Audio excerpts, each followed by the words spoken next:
Charlotte drove on her usual route towards the center.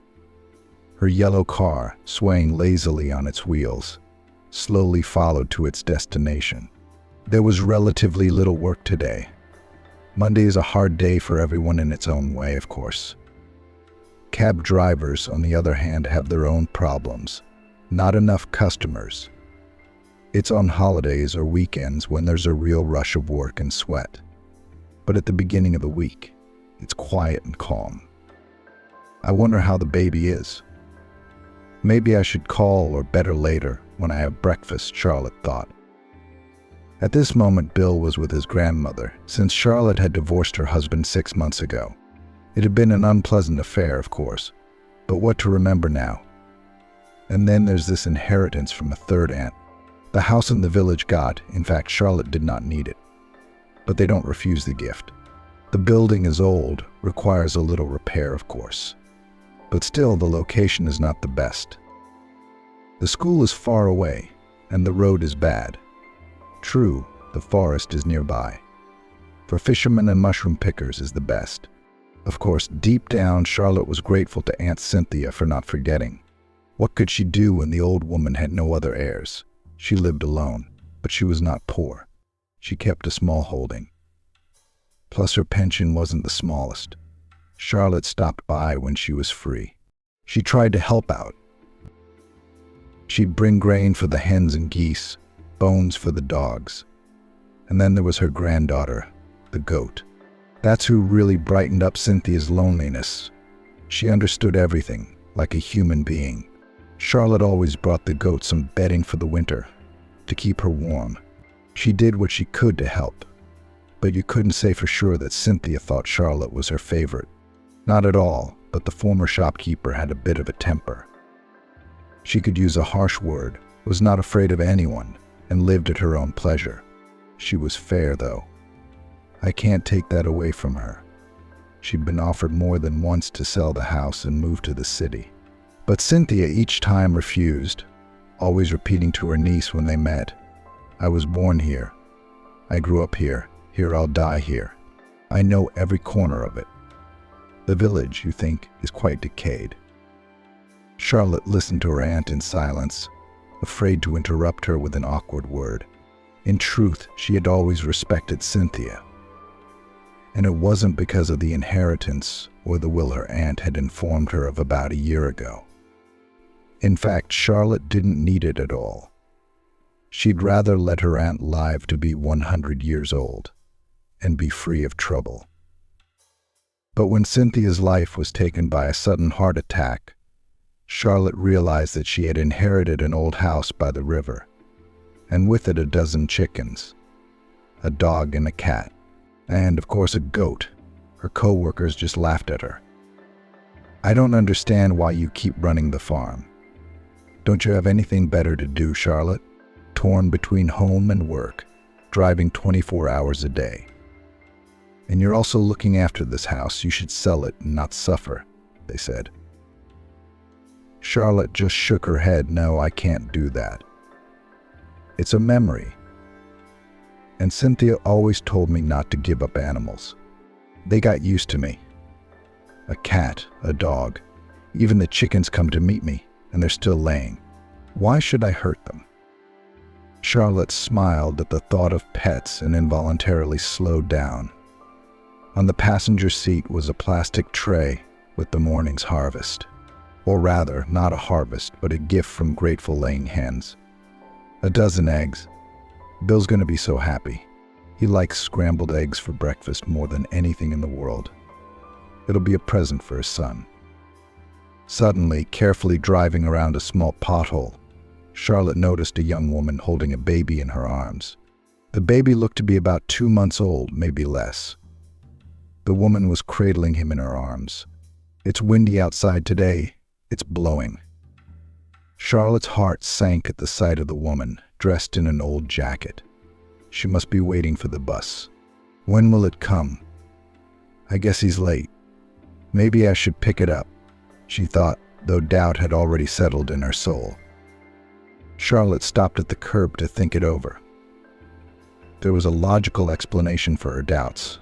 After all, they had recently installed surveillance cameras in the cars of their taxi fleet. The owner of the transportation company explained it quite simply. It is primarily for your safety. You don't know who will get into the car. And this way the dispatchers and I, among others, will be able to control everything. Yes, said his colleagues to Thomas, he's a smooth talker. He cares about us. How could he? He must have a vested interest. He's worried that we won't take false orders to bypass the cash register, said Austin, with whom Charlotte had formed a friendly relationship. No, nothing like that, of course. Just a couple of phrases, orders exchanged. But deep down Charlotte agreed, realizing that the owner of the company wanted to take control of everything. And now, standing on the curb, the young cab driver hesitated. Should she give a ride to a woman with a child or not? God, screw it all. And I'm sitting here thinking, they'll freeze there, Charlotte mentally encouraged herself and opened the door. Young lady, yes, you and the baby. Please have a seat. The woman looked longingly at the driver. I'm sorry, but I don't have any money to pay the fare. I'm waiting for the bus. It should be here soon. Charlotte smiled. Come on, get in. Don't worry, I'll give you a free ride. Where are you going? To the hospital. Well, I mean to the children's clinic. My son is sick. The stranger mumbled something. At that moment, Charlotte felt a silent twinge of conscience. She was still hesitating. What was there to think about? Hidden camera, surveillance. The baby's health is the most important thing to think about. Convinced she was right, Charlotte opened the car door and gestured for the woman to get in. She was so persuasive that the stranger had no choice but to comply with her request. Oh, thank you. It's so cold outside. I'm Mia, and my son's name is Felix, the young mother said in a high-pitched voice. Charlotte smiled and started the engine.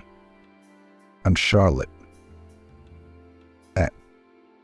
The passenger nodded and gently held out her narrow hand to the driver. Do you two know each other? Charlotte felt much better, especially when she saw the tiny face of little Mia.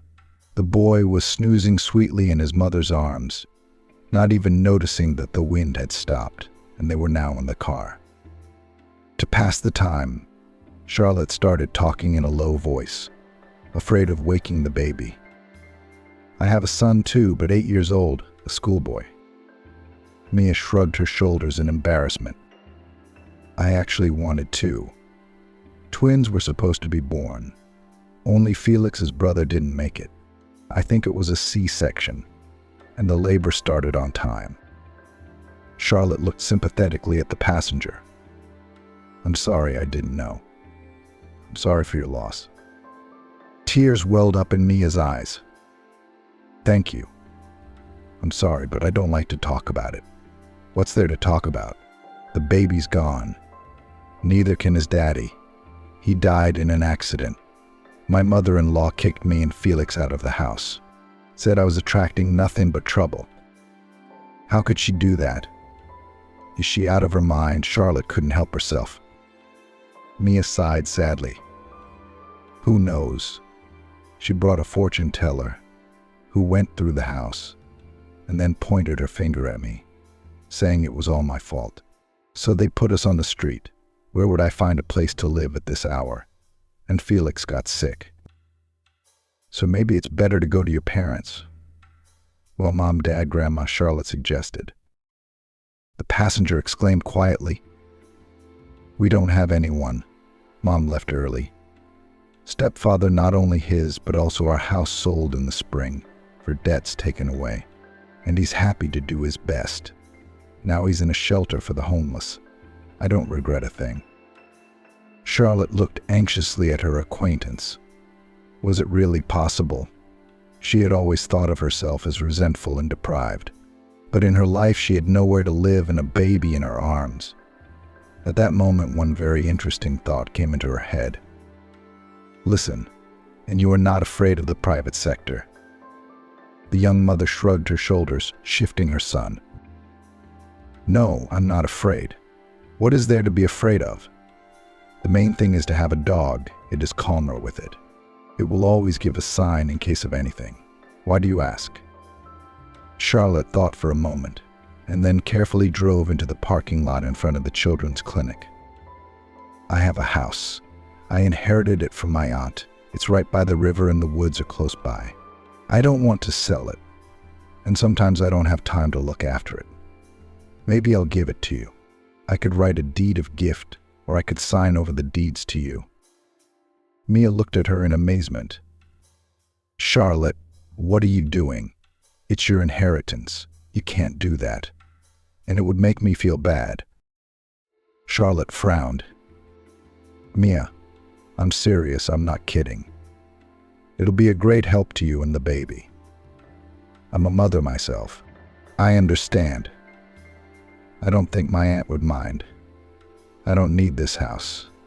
We have our own, my parents' house. A tear slowly rolled down Mia's cheek. Could it really be true? She could just give her a house in the country like that. Understanding her doubts, Charlotte added, Don't be afraid, go for it. I won't change my mind. Am I heartless? No. And I'll come to visit with my son and my mom. Only on weekends, but still. Anyway, I'll leave you my phone number for now, and you can go to the clinic. I'll fulfill my work order and pick you up on the way back. Mia nodded in embarrassment. Still not believing her luck, Charlotte helped her out of the car and brought her to the door of the children's clinic. By then, Felix had woken up and was whimpering. That's it, sit down, just call me. Okay, Charlotte said goodbye and went to the car. Her mood had improved considerably. After all, she wanted to do a good deed, and the late Cynthia would have been proud of her. But how could she say no to this unfortunate hostage to circumstance? It's unthinkable. No sooner had Charlotte gotten behind the wheel than her smartphone vibrated in her jacket pocket. Who is it? Was it Thomas, she thought to herself. But when she saw the caller's name on the screen, she felt uneasy. As it turned out, it was Anthony's ex-husband. Puzzled as to what he could possibly want, Charlotte took the call. Hello, Charlotte. How are you? How's Bill? Hi. We're fine. Did you want something? Just make it quick. There's no time, Charlotte replied dryly. Anthony hummed understandingly. Time, you say? All right, I'll get to the point. I hear you've inherited a house. Is that right? Well, let's say I did. So what? You wouldn't give it to me, would you?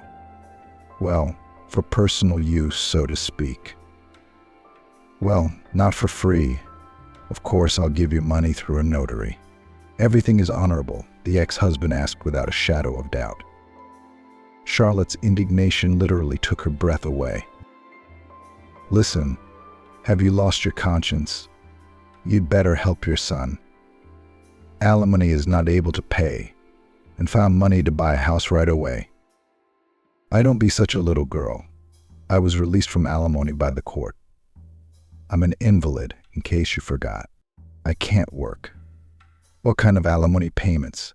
Anthony said, as if in mockery. Disability. You're as fit as an ox. Aren't you? Your brother helped you make up that phony certificate. Where does he work? Surgeon, neurologist, or general practitioner? Charlotte couldn't help herself. There was a tense pause in the phone, after which Anthony said more peacefully, All right, it's all in the past. I'll give you and Bill some presents. I'll make mushrooms and I'll be sure to give them to you. So what about the house? Are you going to sell it, or what? I can't. I don't have the house anymore, and I don't have an inheritance. I gave it to a single mother with a child. So you can forget about this house, Charlotte blurted out. What an idiot. You could have made some money. And you. You trusted some con artist, Anthony said regretfully, and then disconnected. Mia grinned and started the engine. Now she had to go to a call, and on the way back she planned to pick up Mia and the baby. Naturally, she planned to pay all fuel costs and depreciation of the car from her own pocket. How could she not? The transportation was government-owned. She always did so, and there were never any questions. At the same time, her ex-husband Anthony was complaining to his mistress about Charlotte's stupid act. "No, you've got to be so stupid. She had her inheritance stolen from under her nose. She's happy about it." "And what? Is it a good inheritance?" Patricia asked in a languid voice. Anthony frowned. "And what do you think? Why else would I have been on edge since this morning? The house is in a very favorable location. The land is pure black earth. You can eat it with a spoon. You don't need the house itself. But the plot is a different matter. You can get a lot of money for it." "Why are you so upset? Why didn't you buy it? What were you waiting for?" Patricia asked. "I only found out about it the other day. A notary, a friend of mine, whispered in my ear. Charlotte has quietly taken over the house and is silent as a fish on ice," Anthony said with undisguised irritation. "So maybe we should get the new owner of the house. It's not a Chechen woman with a child, whom will buy food, diapers. She'll melt away," Patricia suggested. Anthony shook his head incredulously. "No, it won't work. We need to think of something else. I have other plans for this house, you know. My boss Charles has been looking for a plot of land for a cottage for a long time to grow cucumbers and tomatoes. And if I bring him that land on a platter, he'll make me deputy director, maybe even chief. He owes me too. Isn't money enough for you? You're the head of the department after all. How cleverly you're embezzling money from the circulation. You're like a magnet," Patricia objected. Anthony's face contorted with anger. "Why are you being so frank? You know you can't talk about it out loud. If Charles finds out, he'll put me in the janitor's office and put me in debt heavier than a ship's anchor." "Oh, come on. Stop scaring me. You've made this mess yourself, so you have to clean it up," Patricia replied and pouted her lips resentfully. But Charlotte got into the story again, and it was not her fault at all. No sooner had she driven a kilometer than the wheel went flat at the most crucial moment. She had a spare tire, of course, but still it took time to replace it. And the dispatcher insisted on calling Charlotte. But when the young cabbie said she had a breakdown, the owner of the company came over. "Charlotte, what are you doing again? You're running yourself ragged, and you're bringing in hobos for free. Or do you think I can't see anything?" "No, you don't. I'll tell you when you went to your village." I still didn't say anything, of course. But now it's too much. "I pay for everything, don't I, Thomas?" Charlotte begged, but the warden yanked her roughly away. "Of course you do. You pay from your paycheck, which I keep for myself. My patience is wearing thin." "You're fired." "Fired how?" "I can't believe it," Charlotte said. "It's like this. Change the tire. I'm returning the car to the garage. Your work is done," Thomas said and hung up. Tears came to Charlotte's eyes from resentment. How could this be? She'd worked for this taxi company for years of her life, and now she was being kicked out without pay. But what was she supposed to do? Leave that woman and child on the side of the highway? I mean, that's a real pig, if not a crime. Especially since Charlotte paid for it out of her own pocket. And the boss himself didn't suffer any loss. Her mood had taken a turn for the worse. Now she had to change the tire and then bring the car back to the park. And she'd still promised to drop Mia and her son off at Aunt Cynthia's cabin. Realizing that time was working against her, Charlotte tried to make the repairs alone, but was unable to do so because of the tight nuts. The thin woman's strength was not enough for the operation, and no matter how much she tried to unscrew, the wheel would not budge. It is hard to say how long she would have suffered under the mocking glances of passers-by if a nice young man had not approached her and offered his help in a kind and handsome voice. "Yes, but you must be in a hurry." "It's a dirty job," Charlotte said. The man smiled and asked her to find something in the car to put on the pavement. Then he knelt down and unscrewed the tire in no time. "Wow, you're a master," Charlotte said with a smile. The stranger smiled back and then deftly put the spare tire back in place. Charlotte watched his movements as if mesmerized. Even though the man was well-dressed, he acted like a seasoned locksmith. How does he know all this? He's got it all figured out, Charlotte mentally marveled. As it turned out later, the savior's name was Eden. "How did you learn to repair cars so well? Do you work in a car repair shop or something to do with it?"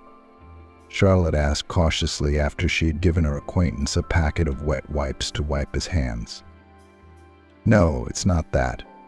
In general, I'm into racing, but in my spare time, so I know almost everything about cars. And when I was a kid, I personally rebuilt a few cars with my dad, so I know how and what is organized. But now I have no time to go racing. Business takes all my energy, so I was glad to help you. Anything you need. Here, by the way, take my phone number just in case. Just in case you need any help or advice. I have my own real estate firm. Don't be disappointed if I say no. Things happen in life. Okay, goodbye." "I was glad to help you," Eden said, and headed toward the parking lot where his luxury foreign car was parked. Charlotte sighed sadly as she looked at him.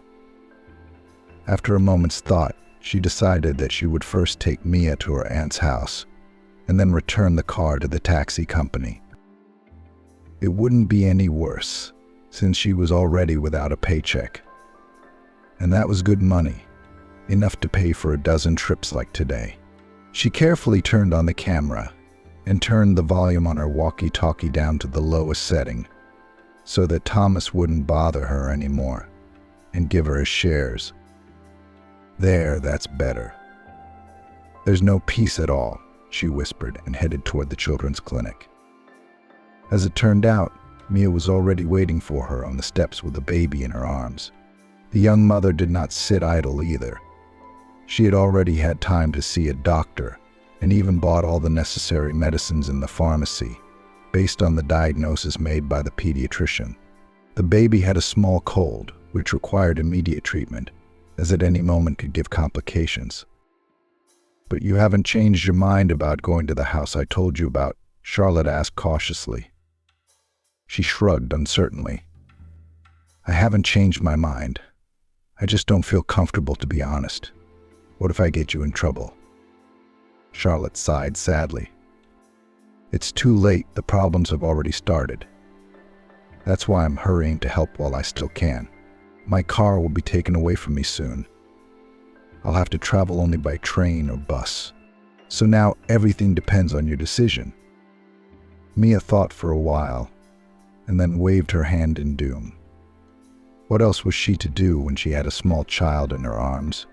Of course, she received an allowance to support her son, but it would not be enough to rent a house. "That's right. I think you won't regret that you made such a choice," Charlotte summarized and turned towards the interstate highway. All the way to Cynthia's house, the child was restless. Every now and then he was cranky. Most likely the boy was just tired, and now he was letting his mother know that he had to stop and eat. "Now be patient a little bit. It's already left," shivering with excitement, Mia reassured. Charlotte squeezed almost as much out of her car as possible, because she didn't want the baby to get nervous and start crying. Finally, a familiar street appeared ahead. Charlotte exhaled a sigh of relief. "Well, here's your new home. I'll explain everything and show you where everything is." Mia smiled and looked at her new acquaintance with gratitude. "Thank you, Charlotte. How can I ever thank you? This morning I didn't know what to do next, and now there's hope." "Oh, come on. Come on, it's fine. I'll help you get settled in." By the way, there's some of my stuff left in the house, and you and I seem to be about the same size, so don't worry. This house is everything you need for a place to live, and if not, we'll get it eventually." At the gate, the new mistress was already met by Leo the dog, who, wagging his tail amusingly, began to jump around Mia, trying to reach his tongue to her hand. "Quiet, quiet. You'll scare him," Charlotte said, and jokingly threatened to chase the dog away. Leo the cat came out of the nearest bushes. Behind his back, his muzzle was sweetly stretching. He began to rub against her legs. Guests with a child show their respect. "Have you met Leo?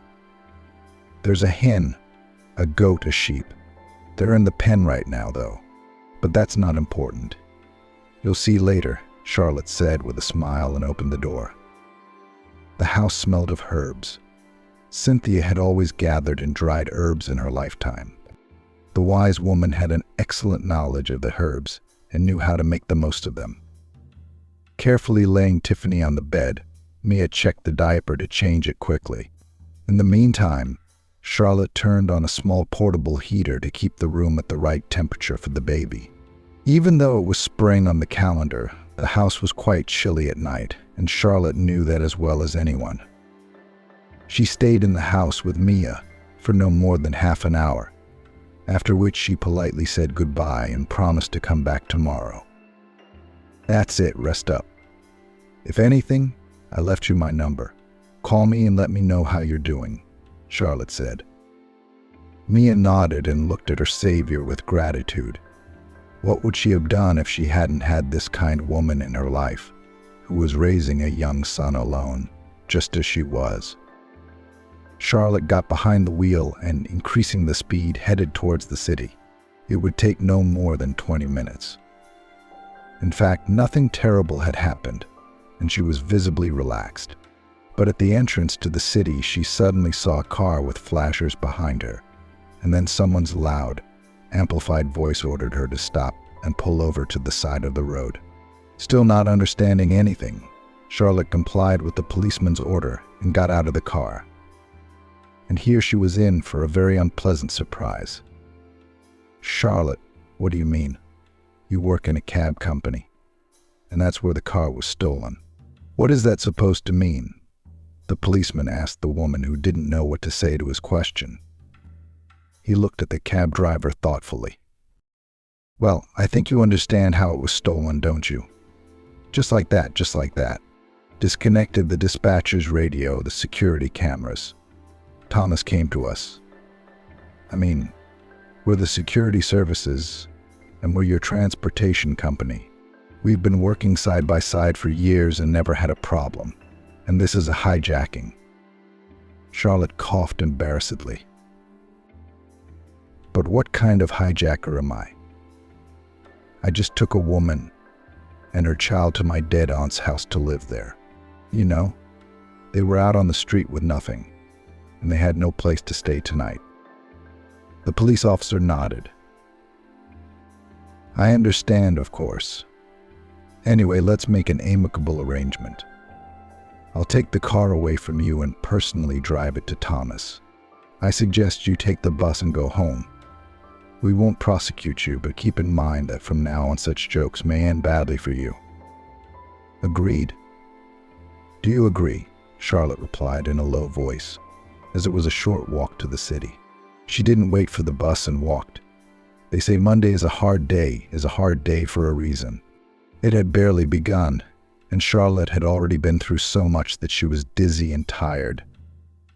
Seeing her sad, tired daughter on the doorstep, Naomi asked, "Charlotte, what's wrong? You look like something bad happened at work or on the road." Charlotte shook her head. "No, I don't have a job anymore. Got fired, probably won't give my paycheck back. I don't know what to do. Maybe I'll recover for a couple days, then I'll start looking for a new job. Anyway, we'll see." Naomi's eyes brimmed with tears. "Oh my God, what a disaster. Where will you find a job now? You only know how to drive." "It's a good thing I can drive. Thanks to my dad.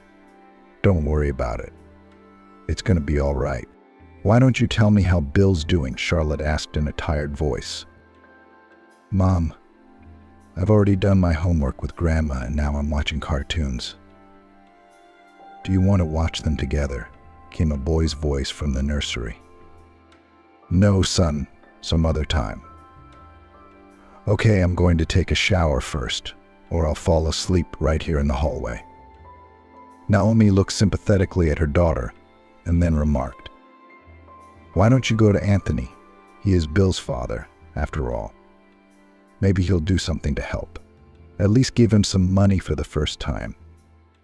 Charlotte looked at her mother ironically. What are you talking about?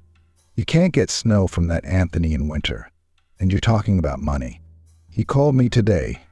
He offered to sell Aunt Cynthia's house for a penny. Obviously, he's got his eye on some land or something.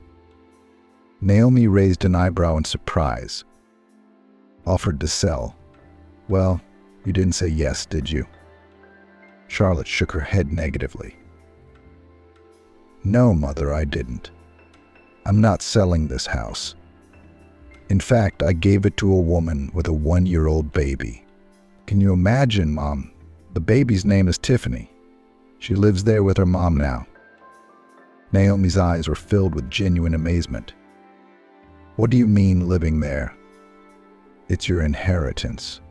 You're the one with all the papers on you, and you're in possession of them. Charlotte shrugged her shoulders uncertainly. How do they live? They live like that. Why should I leave them outside in this weather? Mia's life isn't easy either. So I decided to help.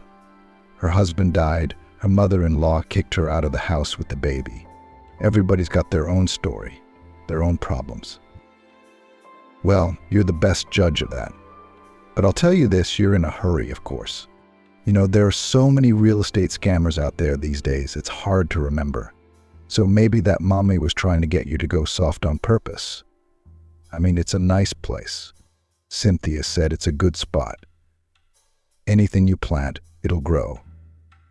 You could stick a dry stick in there, and by spring the tree would be green.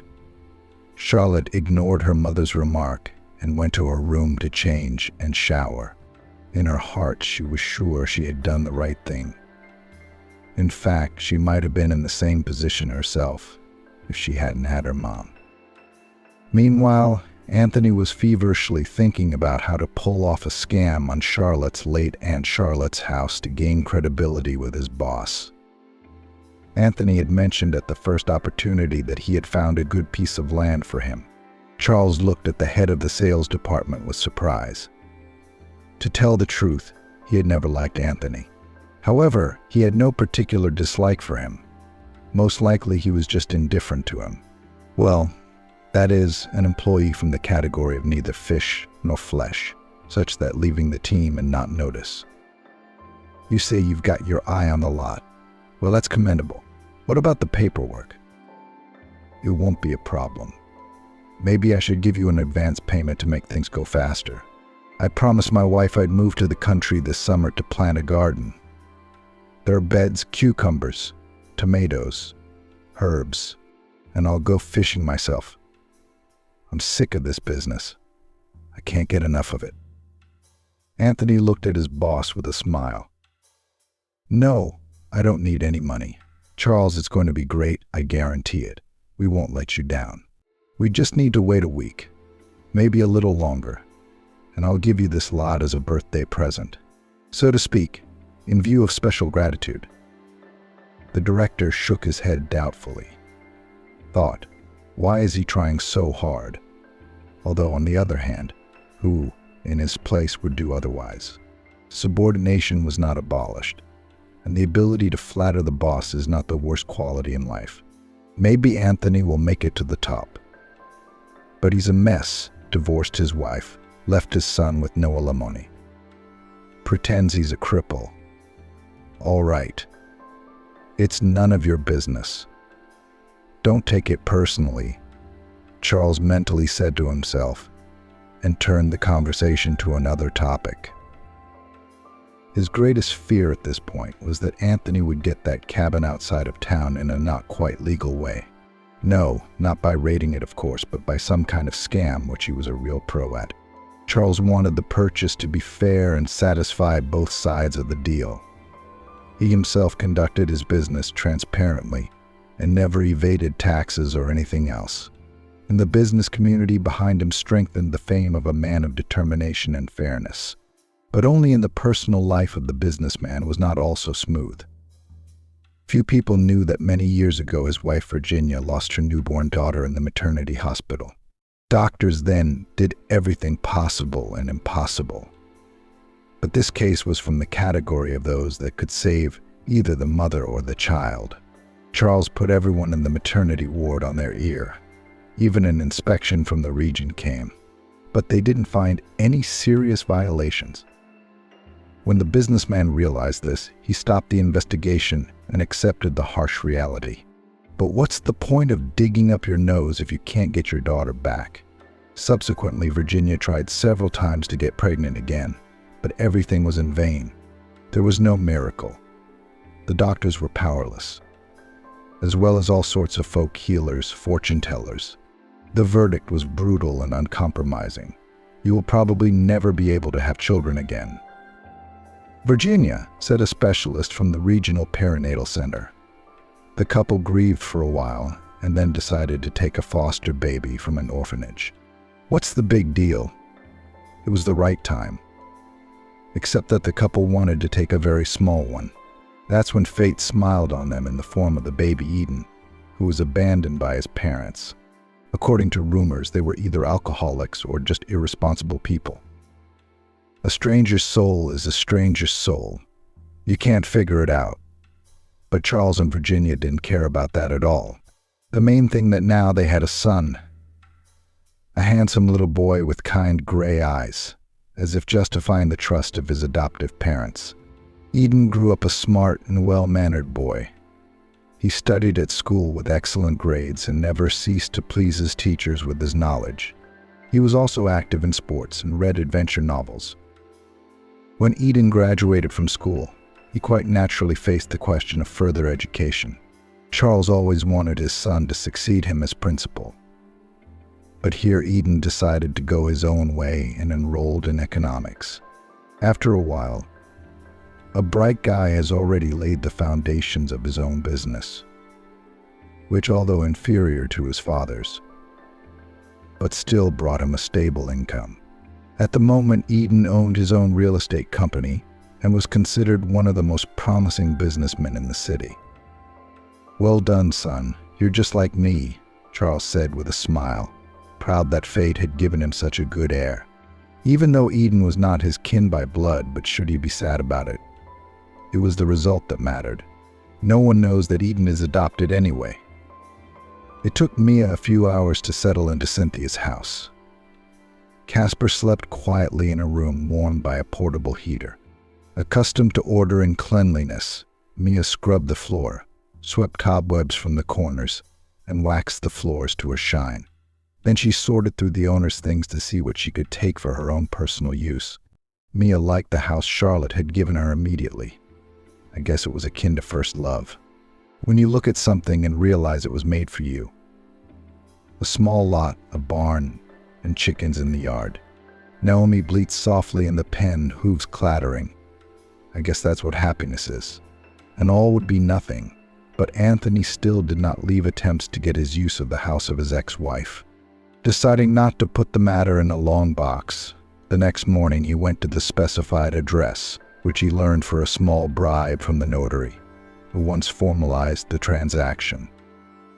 What was Mia's surprise when on the doorstep she saw a man with a running look and hands trembling with excitement. Hello. What can I do for you?" the young mother asked cautiously. Anthony grinned contemptuously. "Help? Oh, nothing. I came to see the house. It's up for sale." "You don't know anything about it," the man lied without blinking an eye. Mia turned pale. "What do you mean it's for sale?" "But Charlotte promised to give it to me. But just yesterday we moved in with my son." Anthony looked at her ironically.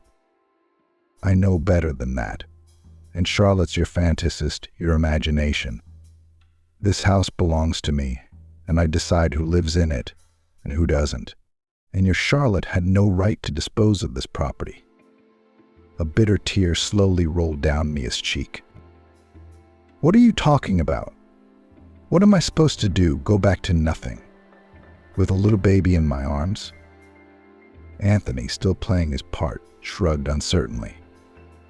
Well, not right away, of course. I'll give you a couple of days to pack. Then you can find a new place to live. And I wouldn't recommend calling Charlotte. She can't help you anyway. You'll only get yourself in trouble. You probably don't know this, but she's already under criminal investigation for real estate fraud. So I don't think she'll be happy to hear from you. Mia turned pale and nodded in agreement. At this moment, she didn't even realize that the man standing in front of her was a masterful liar. And in this 10 minutes of conversation, he didn't say a single word of truth. All right, I'll do as you say. Give me a couple days to vacate the house, Mia said dryly. Yeah, sure. Well, that's good. I knew it would be peaceful. I liked you right away, especially your business-like approach. And to make it easier, I'll also throw money for the move to rent a house or an apartment for the first time. Don't rent in our city. Move to a neighboring city. There, they say real estate will be cheaper. Anthony lied again, pursuing his personal goals. At the same time, lied brazenly and frankly, as only the most real crooks can deceive. By deceiving Mia, he was going to kill two birds with one stone. First, he knew that now this tramp for anything in the world will not agree to communicate with his ex-wife. And Charlotte, on the nerves, perhaps, will agree to sell him this unfortunate cottage. Well, and the final touch to this picture will be the procedure of donating the land to Charles, who in turn will appoint him deputy director. Having decided that the matter was in the bag, Frank immediately dialed the number of his boss and reported that very soon the desired DACA would become his personal property. Charles thanked Anthony dryly and thought for a moment. It all looked too suspicious. Knowing the adventurous tendencies of his subordinate, the businessman realized that most likely there was some kind of fraud in this case. In order not to get into trouble, he called his adopted son Eden and asked him to personally check Anthony's data. Is that you, son? Why don't you go down to Garden Street? There's a little house there, number 22, just outside of town. Anthony Smolin, you know him, he's my department head. He promised me a summer house. So you make sure that everything is in order, that no problems arise. I don't want to get sued for this piece of land. All right, I will, Eden replied. And Charles interrupted the call in high spirits. Charlotte, on the other hand, woke up the next morning with a headache. Despite the fatigue of the previous day, she hardly slept and thought only about what to do next. After all, now to find a job that would help feed her family in such a difficult time. Remembering Mia, I decided to dial her number. But to my great surprise, the voice of the cellular network operator informed me that the subscriber's phone was turned off or out of range. That's strange. Maybe it was dead or the connection was bad. I'll have to go and see what's going on, Charlotte thought. She quickly made breakfast. Then she sat at the family table with her mother and Bill. Then she started to get ready to hit the road. Now that she didn't have a car handy, she had to take public transportation. And since it was rush hour, the bus was crowded. After paying the fare, Charlotte took the only seat by the window. There she could admire the picturesque scenery of fields and forests, which woke up after a long winter and filled with fresh sunny colors. Charlotte was tormented by vague doubts. She tried calling Mia several times, but the phone was still unanswered. Maybe something's happened to her, Charlotte thought. Finally, the stop she wanted showed up ahead, and her heart began to race. Now she was going to find out what was wrong and what had happened to Mia. Meanwhile, Mia packed her things in tears never ceasing to wonder at the vicissitudes of fate. Why had Charlotte done this to her? Why had she betrayed her? Why deceive her in her highs so she could say it was a joke? It was something Mia just couldn't get her head around. Deep down, she thought Charlotte was a kind, decent woman. But now, after the words of that insolent man, her opinion had changed radically. Therefore, when Mia saw Charlotte on the doorstep, she turned away and did not greet her. "Mia, hi. What's up? What's wrong? Why aren't you answering your phone? Are you looking unfriendly too?" Charlotte asked ironically. "How can I look at you when today you invite me to stay in your house and the next day you kick me out on the street?" Mia grumbled resentfully. Charlotte exclaimed in surprise, "What do you mean kicking me out? Who told you that? I've made it clear that I've reissued all the documents for you. How can you do that if you don't own the house?" "That's exactly what Anthony said," Mia objected. Charlotte felt uneasy. So that was the reason. So her ex-husband had already made his mark here. "Look, Mia, I had nothing to do with it. In fact, Anthony is my ex-husband. He left my son without child support. He also called yesterday and offered to sell me this property, but I'm not selling it. It belongs only to you now," Charlotte said in a high-pitched voice. Mia hesitated in the doorway. This was too much for her. The abundance of information made her dizzy. Who to believe now? This unfamiliar Anthony or Charlotte? Or Charlotte, who, in fact, had done her nothing but good lately? "Mia, don't doubt it. I'm telling the truth, and will deal with Anthony personally. I'll call him and tell him what I think of him," Charlotte said firmly. Mia breathed out a sigh of relief and responded with a sweet, open smile. At that moment, the engine noise of an approaching car was heard from down the street. Mia looked anxiously at Charlotte. "Is Anthony back again? Well, if that's the case, I won't talk to him anymore. I'm sorry, but you two can work it out as a family. I have a baby to feed." Charlotte frowned and hurried to the gate. She was surprised to see Eden, who had helped her change the tire on the side of the road. "Is it really you?" Charlotte whispered in amazement. The young businessman froze in place.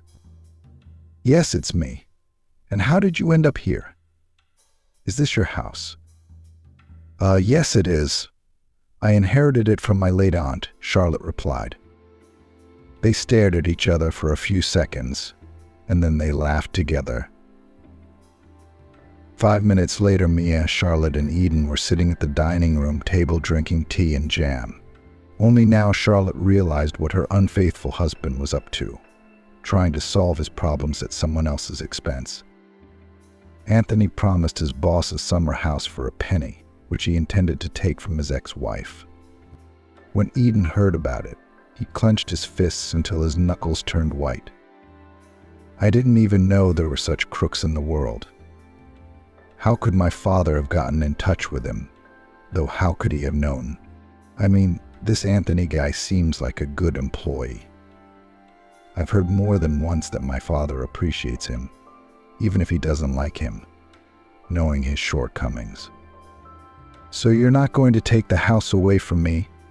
uncertainly asked Mia, who, frankly speaking, was confused about everything that was happening and did not understand who was who in this situation. "Of course not," Charlotte replied with a smile. The businessman nodded in agreement and then went into his pocket for his smartphone. Already in a couple of minutes, Charles was familiarized with the situation that had happened with Charlotte and her lodger Mia, calling Anthony over to him. Charles started the conversation from afar, seemingly about everything and nothing. First, he asked about the progress of his work. Then he started talking about his career and future plans. Now he's going to make me his deputy. Look how tense he's gotten. He must be cautious. He wants to check me out. Well, I'm not easy either, Anthony thought at that moment.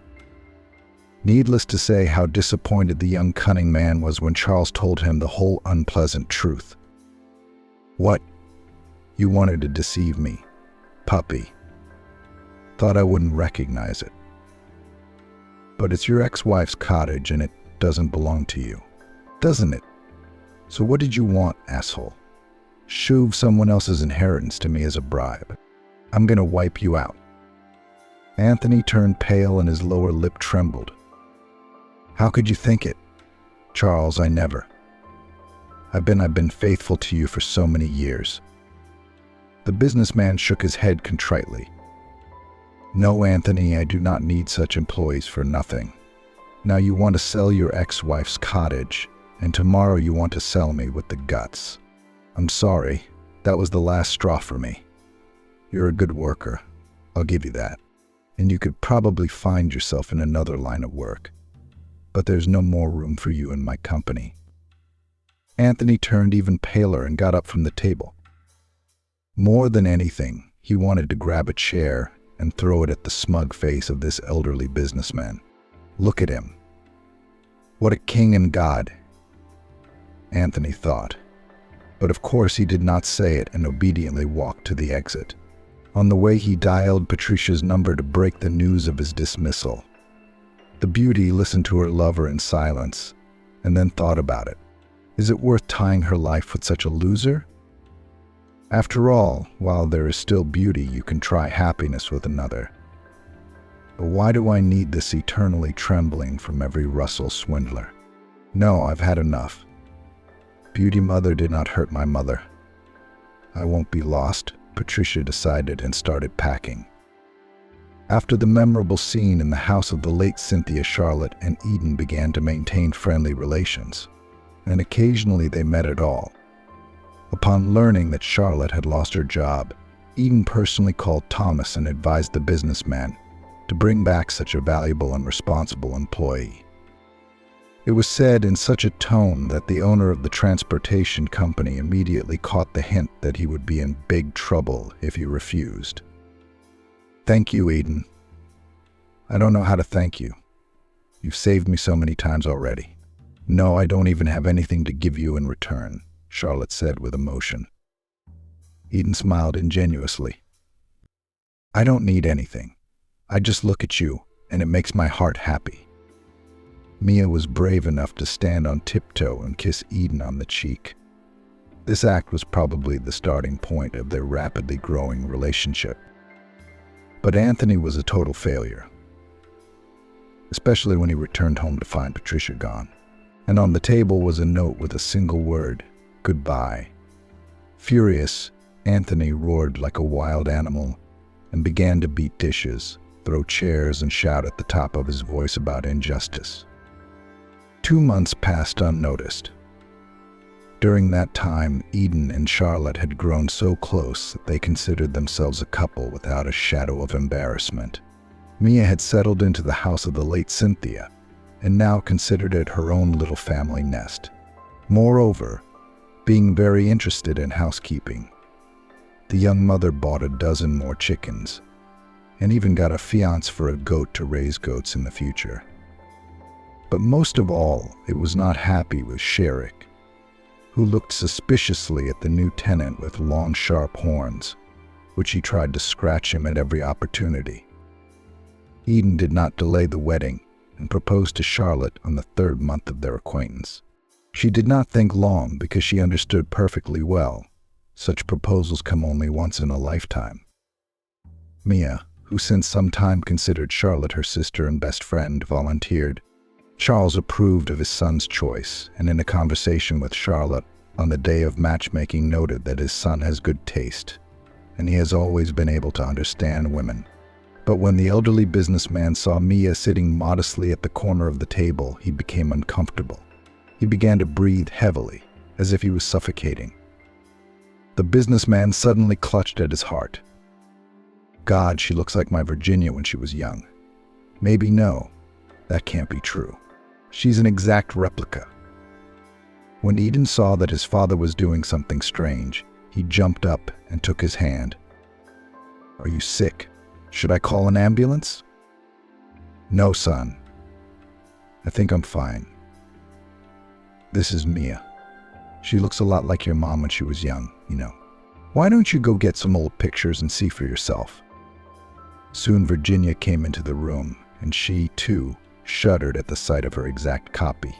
Mia, still not understanding anything, looked at the couple of businessmen, lost in speculation as to why they were both crying. Matchmaking to laugh, to have fun, and they're crying. The truth came out a little later, when Charles and Virginia persuaded Mia to do a comparative DNA test. And that's when the businessman got a real shock. Mia was 99.9% certain to be their daughter. How much joy was in the eyes of Charles and Virginia when they embraced the native blood, which has long been buried and mourned. As it turned out, many years ago there had been a malfeasance in the maternity ward of their town, an insidious forgery, to be more precise. And it happened through the fault of one of the midwives, who took advantage of the turmoil and substituted children. And it was done for one purpose only, to annoy the businessman Charles, to whose personality the woman had a long-standing score. About all this Charles learned only after a carefully conducted private investigation. As detectives found out many years ago, Charles had the indiscretion to steal the bride from the brother of this midwife. Impressive guy with an unstable psyche could not bear the separation, and in a fit of feelings jumped off a bridge into the river. The result of all this was a disability caused by complications from prolonged stay in icy water. On that fateful November day, the hapless lover did not drown, as he was saved by one of the concerned passers-by. However, the rescue turned out for the guy sideways, and after discharge he went straight into a wheelchair. Since then, the midwife held a grudge against Charles and all this time was waiting for an opportunity to take revenge. And then, on the day of Virginia's delivery, the opportunity finally came. Subsequently, Grace, a midwife, did not reveal herself for what she had done, but she could not find the strength to tell the truth. By replacing the newborn girl Idnam, she condemned Cameron to a very difficult life in a family of marginalized and alcoholics for many years, like a precious stone that fell into the mud and managed to shine only after a couple of decades. Rumor had it that Grace's guilt was so strong that she left medicine and went into a convent as a novice. Where was she now? No one knew. No one was going to look for Grace, though. Why dredge up the past? When the situation finally resolved itself, albeit a little late, but still tightly clasping his daughter, Charles cried and could not believe his eyes. God, what is this? I now have a grandchild, Tiffany. What a blessing. Yes, he's a wonderful boy. You'll see, you'll love him, Mia whispered. Eden stood aside, and no matter how hard he tried, he couldn't hold back his tears. But it wasn't just the sight of his parents finding their daughter and little grandson that made him cry. The tears flowed also because they had a wedding ahead of them and many bright days full of joy, in which there would never again be lies, deceit, and betrayal. Eden himself took the news that he was not his own son calmly. Afterwards he bowed at Charles and Virginia's feet. After all, the real parents are not those who gave birth, but those who raised him and brought him to the people. On the celebration of the spouses, Eden not stingy. They arranged a real holiday for the newlyweds, the kind they say a feast for the whole world. And how could it be otherwise, when the feelings of the lovers are so strong that they want to set an example for everyone else?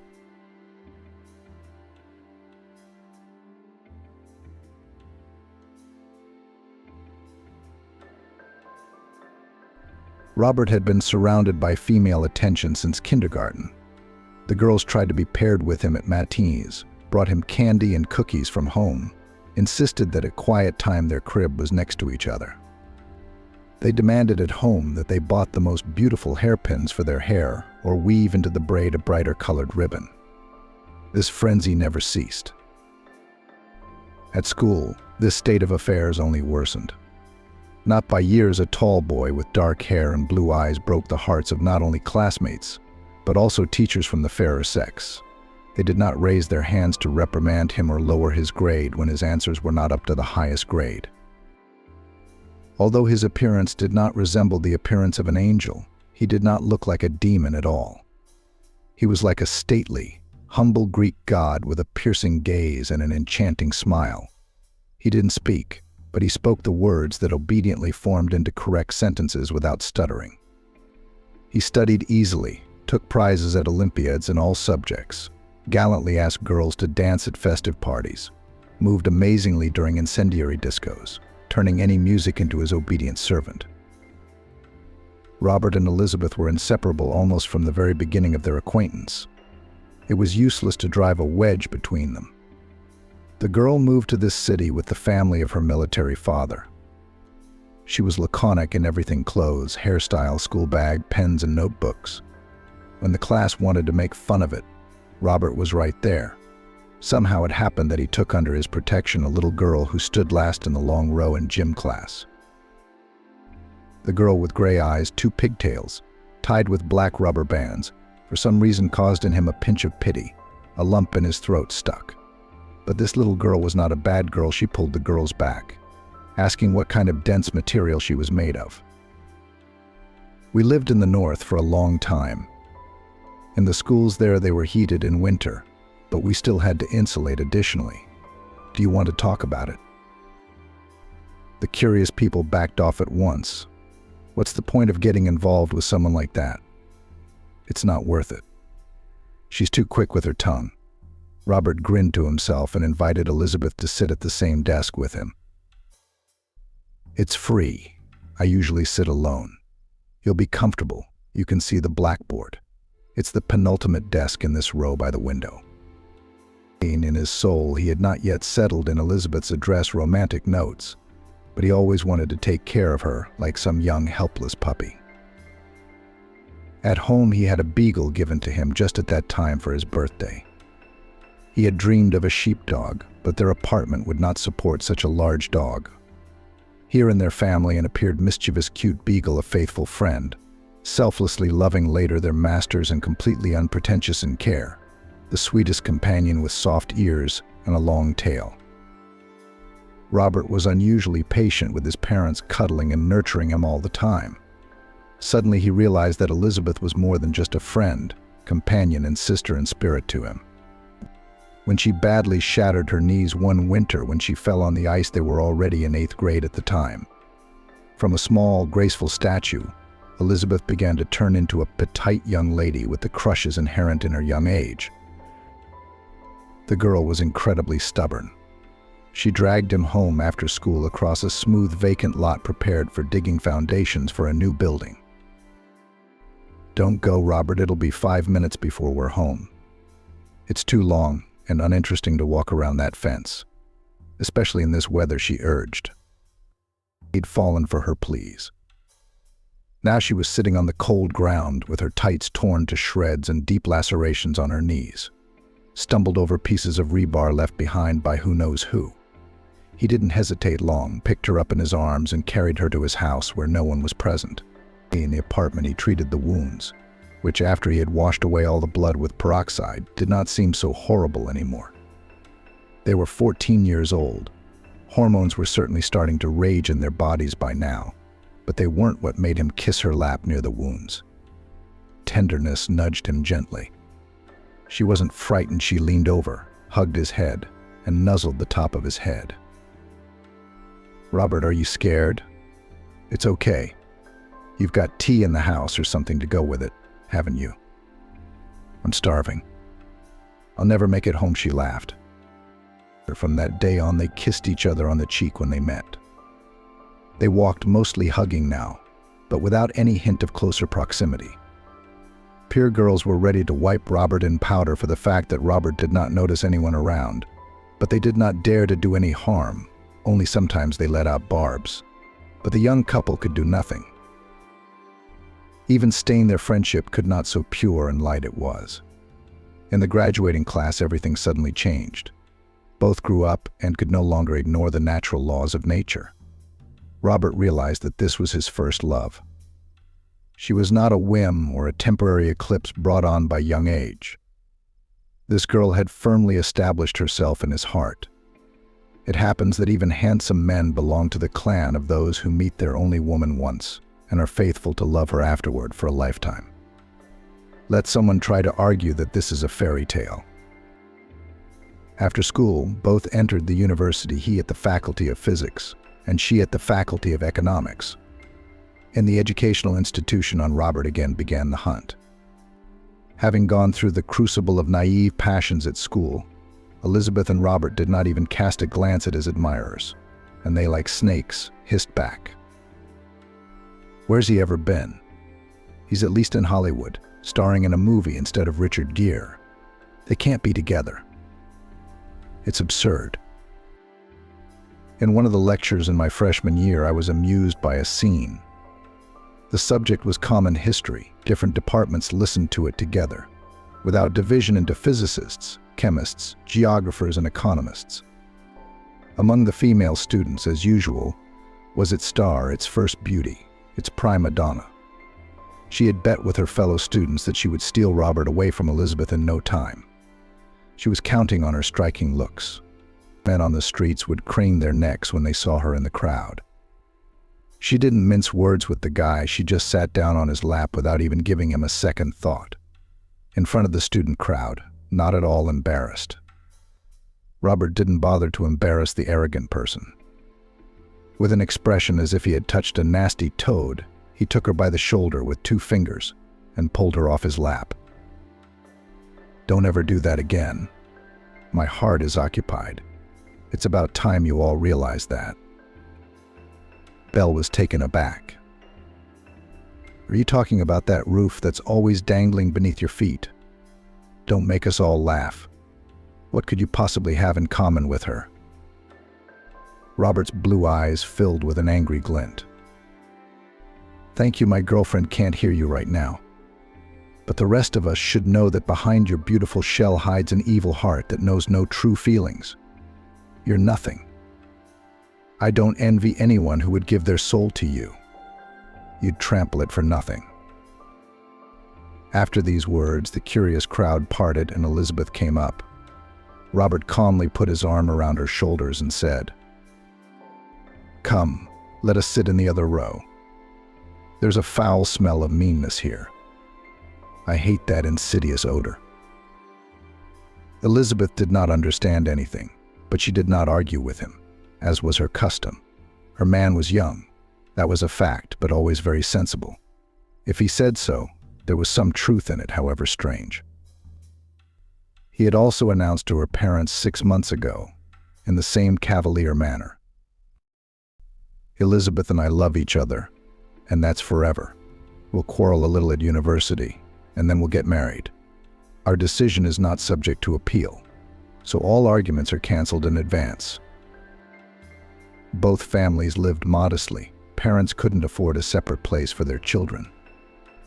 Therefore, at a general family meeting before the modest wedding, it was decided that Robert and Elizabeth would marry after the 3rd year of study, when the university begins training in a narrow professional profile. So they did. Further in their life, everything was very similar to the life of other families. They did not grab stars from the sky in material terms. At the end of their 5th year, Joan's firstborn was born. 3 years later, Catherine. Just like to write a classic saga, married, have produced 2 children, dreaming of a 3rd child. The search for women around Robert persistently continued. Even the boss of his mother's colleague laid her eyes on him. In his office hung his portrait. He invited the door on the key immediately locked in his fashion attire. Shows of new collections of local tailoring sometimes happened. The place specialized in men's clothing. The walking mannequin was a left-handed kid. The catch was that the audience immediately recognized his unconventional orientation. The audience started laughing. And then Robert caught the eye of the businesswoman. We don't want such a nature to go to waste. And we don't want such a nature to go to waste. Young man, only dress up, and the butterflies will no longer choose suits for clients, and this miracle to admire. Catch a Guy decided to catch a high fee, which intended to also include services of a personal nature for herself and defile on the runway for business. When I told Robert the salary, he couldn't believe his ears. What kind of accomplishments? You offer me a salary 5 times more than my mother, a seamstress with vast experience. The woman once again assessed him from head to toe. You seem like a big boy, bigger than some. I don't need to explain it to you. If you are obedient, I will buy you an apartment, a car, fancy rags, accessories. I will take you to restaurants and hotels. I will teach you to have an elite vacation at the seaside. You'll travel with me a couple times a year. Isn't that a tempting prospect? I think you misunderstood me. Robert removed her hand. I'm not the one to make that kind of offer. Find yourself another easygoing boy, and don't let my refusal to get back at my mother make you regret it. The incident was over. The lady didn't bother him anymore. After her, there was a smashing master of men's haircuts. She kept trying to press up against him during the process of fighting with his unruly hair. He was so accustomed for his short life to such outbursts from the female sex that he never paid any attention to them. Nor were the pretenders to his heart offended. He was too good-looking. It's a sin to be angry with such a man. Robert, even in the university, disappointed in applied physics. It wasn't the way he'd envisioned it at school. All the 4th and 5th year in the evenings he went, as if on the 2nd shift, to the liquor factory to work part-time. They just loaded the finished product for shipment to the regions, and they lived in a rented apartment. There was a new monetary unit, 1 gun, or 1/2 liter for stronger drinks. Jokes are jokes, but Jennifer and Robert themselves were indifferent to alcohol. But they used it actively as gifts to a plumber for replacing a faucet, to an electrician for repairing the wiring. Robert was constantly missing at work. During the day he worked as a design engineer at a machine building plant, and in the evenings a loader. Jennifer sat with the children, smoothly transitioning from one maternity leave to another. She had not yet applied her talents in economics. They lived amicably. Robert got along with his wife's parents, Jennifer with his parents. The usual family unit. That seemed to be the end of their story. But would fate let them go without a trial? They were waiting for a loving couple. And what a couple. The attack of severe pain in his back caught Robert in the evening. It was a cold winter at home. He was still working at the liquor factory. Times were tough. Although Jennifer had put her eldest son in kindergarten, the younger Catherine constantly demanded attention and was often unreasonably cranky. It was impossible to go outside with her in cold weather. Pulling pain with periodic sharp jabs in the area of the spine forced the man to go to the doctors. There he first heard a new word that became a diagnosis: hernia. As he understood from the doctor's words, it was about problems with the spine and discs. The doctors assured him that if he took care and did not lift heavy weights, everything would be fine with constant monitoring. He would live happily ever after. So Robert had to say goodbye to loading and unloading for now, a source of money. The financial situation of the family is somewhat shaken, and Catherine has not outgrown childhood colds, constantly either sniffling or coughing. District pediatrician strongly advised to take the girl in the summer to the sea, preferably for a couple of months. Otherwise, she would also be sick at school. Elizabeth, of course, found it impossible to go to the sea with only one daughter. It was out of the question financially to have a vacation with the 4 of them. The solution was to choose the lesser of 2 evils. Go to the sea with the 3 of us and the children. Robert somehow in 2 months will get out to them at least for a weekend. That's how the 3 of them went to the more or less democratic Anapa. Robert stayed home to do chores. Since some time, a new tenant had settled in their house, a woman in her 40s, the owner of several clothing stores in the city. She moved into an apartment in a remote neighborhood, she said, so that the eyes of her husband, after a high-profile divorce, did not see her. The clever husband tried to sue half of the business from her, and the case with boutiques she created and developed herself. As she liked to quote the hero of the movie, Ivan Vasilievich changes profession by hard labor. Andrei and the yard-bright lady immediately noticed, and he seemed to her so flawless that she immediately wanted to participate in his fate. She invited him to work for her. Engineer, physicist, and fashionable business, two parallel planes. But surprisingly, he did well. His machine-building plant was living its last days. The technological lines were obsolete. No one, not even the most talented designer, could come up with anything ingenious to get this enterprise back on its feet. And the neighbor needed an assistant with decent looks, who could charm the partners with charisma and impeccable manners. Robert was perfect for this role. As for his wife, she just needed a deputy with an ideal reputation as a model family man. Her chain of stores was called Family. It stood for 7 friendly eyes. They sold clothes for men and women, as well as for children. Michael was very skeptical of her suggestion.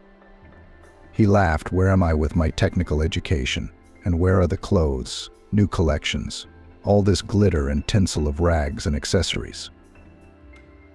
Jacqueline, on the other hand, was not so adamant. "Michael, do you underestimate yourself? Each of us should be willing to sell what we have in abundance.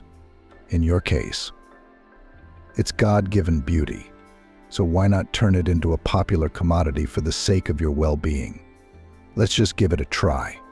A month's work with me won't cost you anything." He walked home and thought wistfully, "Nothing will come of this collaboration.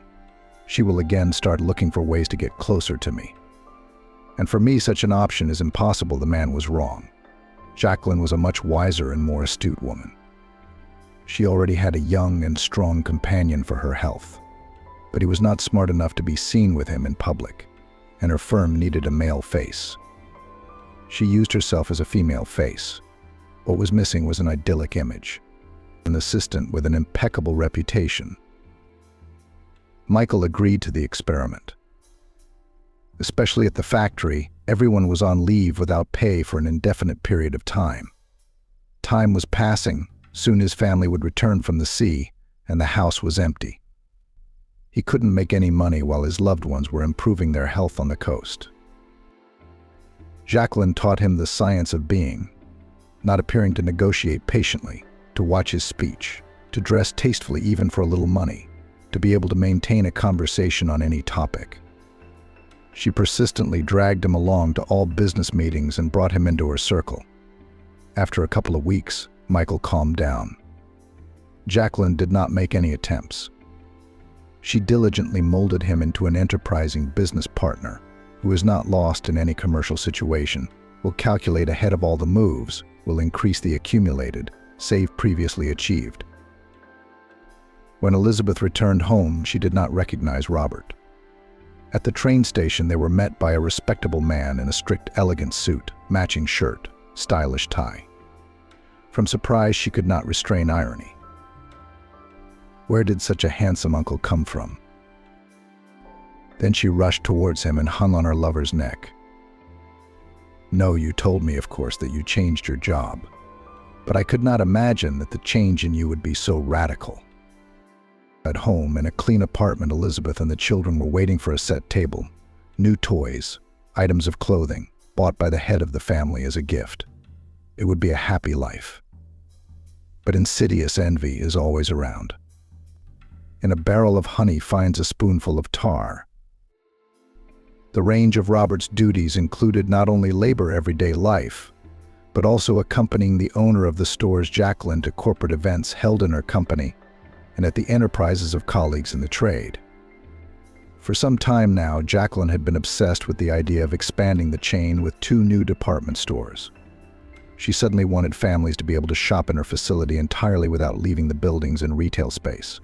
She was already negotiating for furniture. But even that didn't seem enough for her. In her dreams, she saw people coming into her realm for the day. In addition to non-food items, peeking into retail outlets with a large assortment of high-end products from farmers and private owners. Then it's off to a cafe, a pastry shop, to celebrate successful purchases with drinks and sweets. She even found such a chef that she believed in success in advance. His handmade cakes and pastries were amazing. Even adherents of eternal diets could not resist and sat down at the table with everyone. The business promised to be very profitable and promising. Only one obstacle hindered these endeavors. An official from the city administration did not want to put her signature on the authorization documents for operation. She was an impenetrable old-school aunt, with no visible weaknesses. Jacqueline went all out, pulling in all her connections. But the case was stalled. Robert's boss was quite desperate, but then she learned a thing that made her hair stand on end. It turns out that the Iron Lady secretly liked to play, went to neighboring cities to indulge her passion for gambling away from the prying eyes of fellow countrymen. Moreover, she was very fortunate in this vice of hers.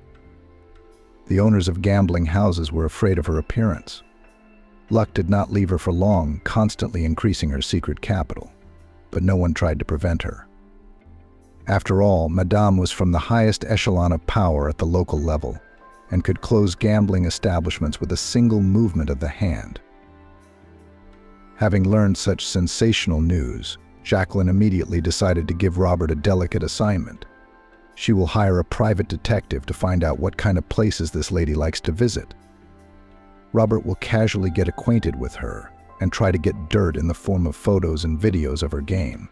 Yes, it wasn't the most ethical way to get the lady to back off. Jacqueline didn't like it herself. But what else was there to do?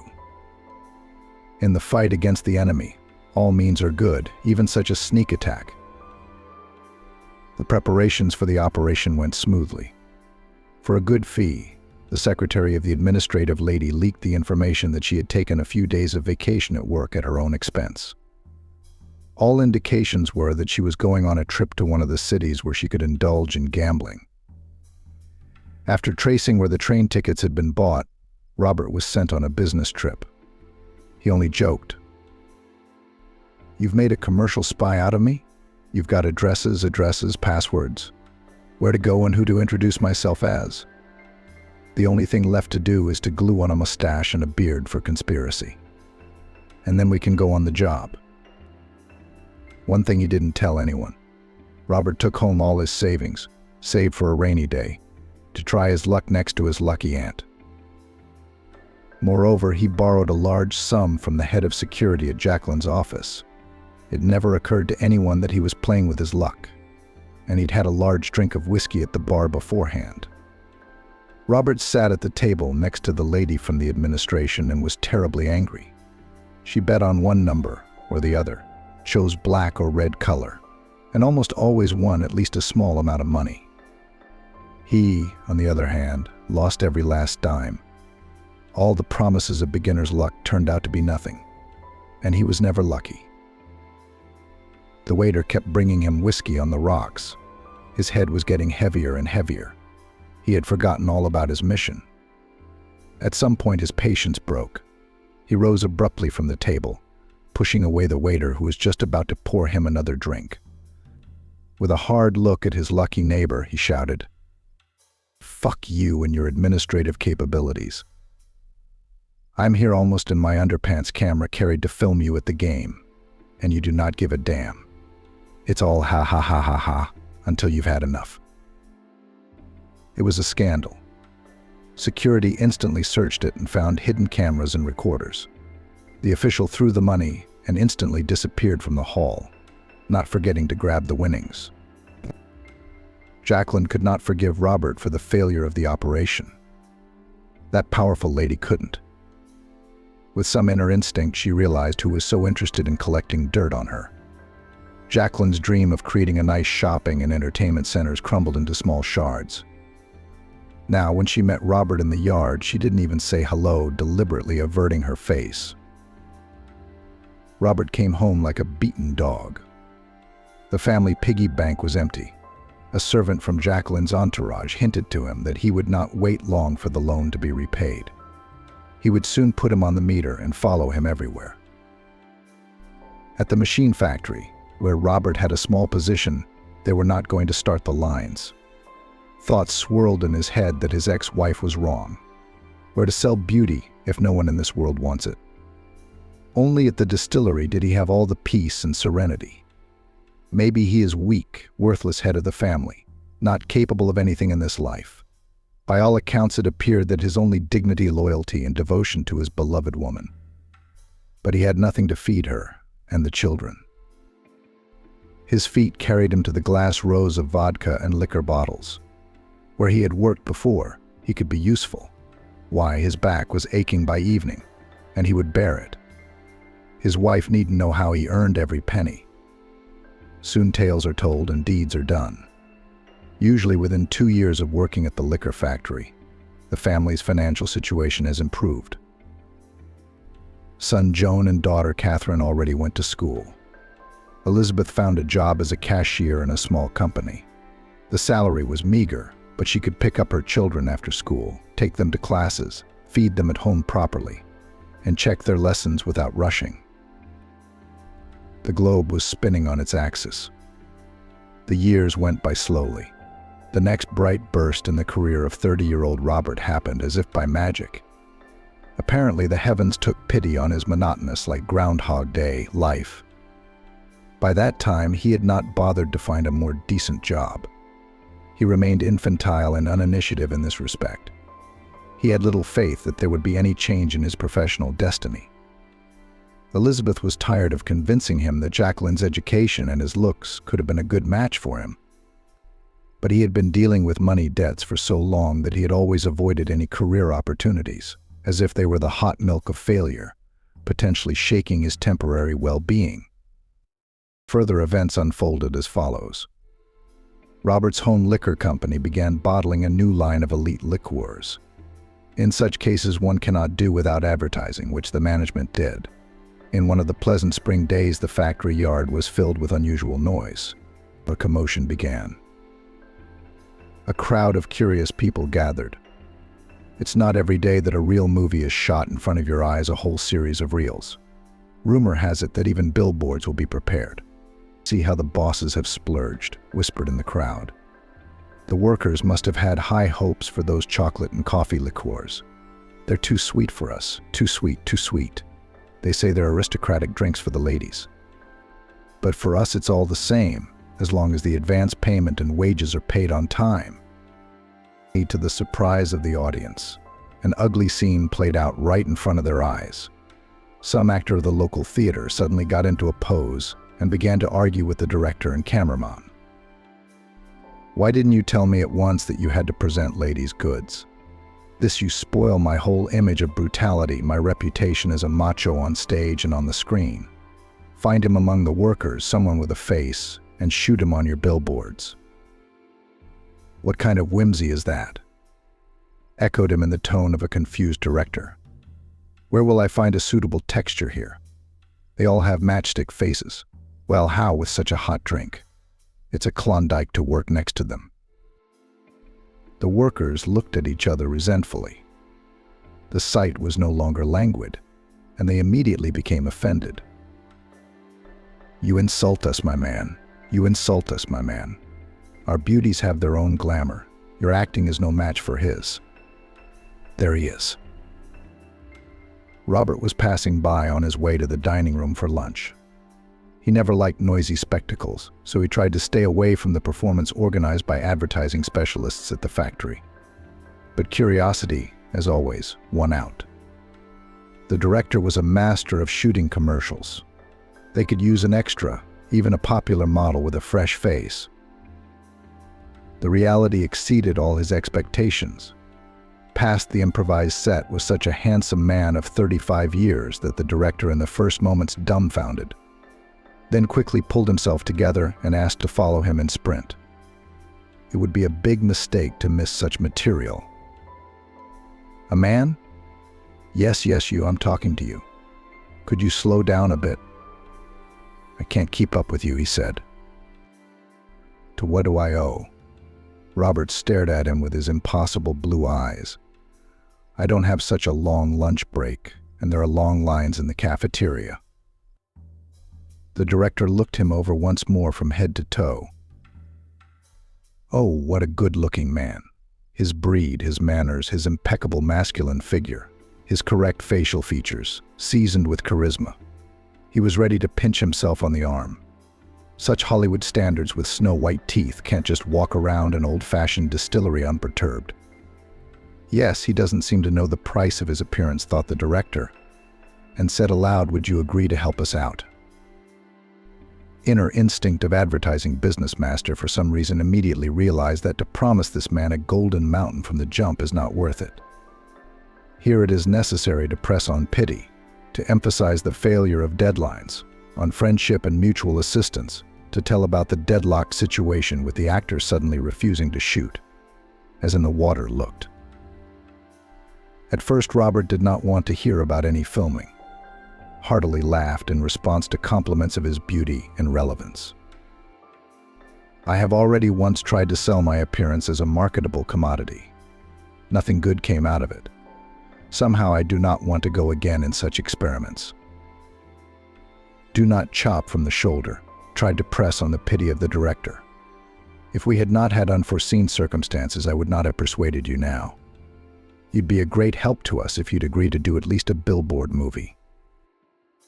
Robert shuddered when he heard the amount of the fee he was being offered.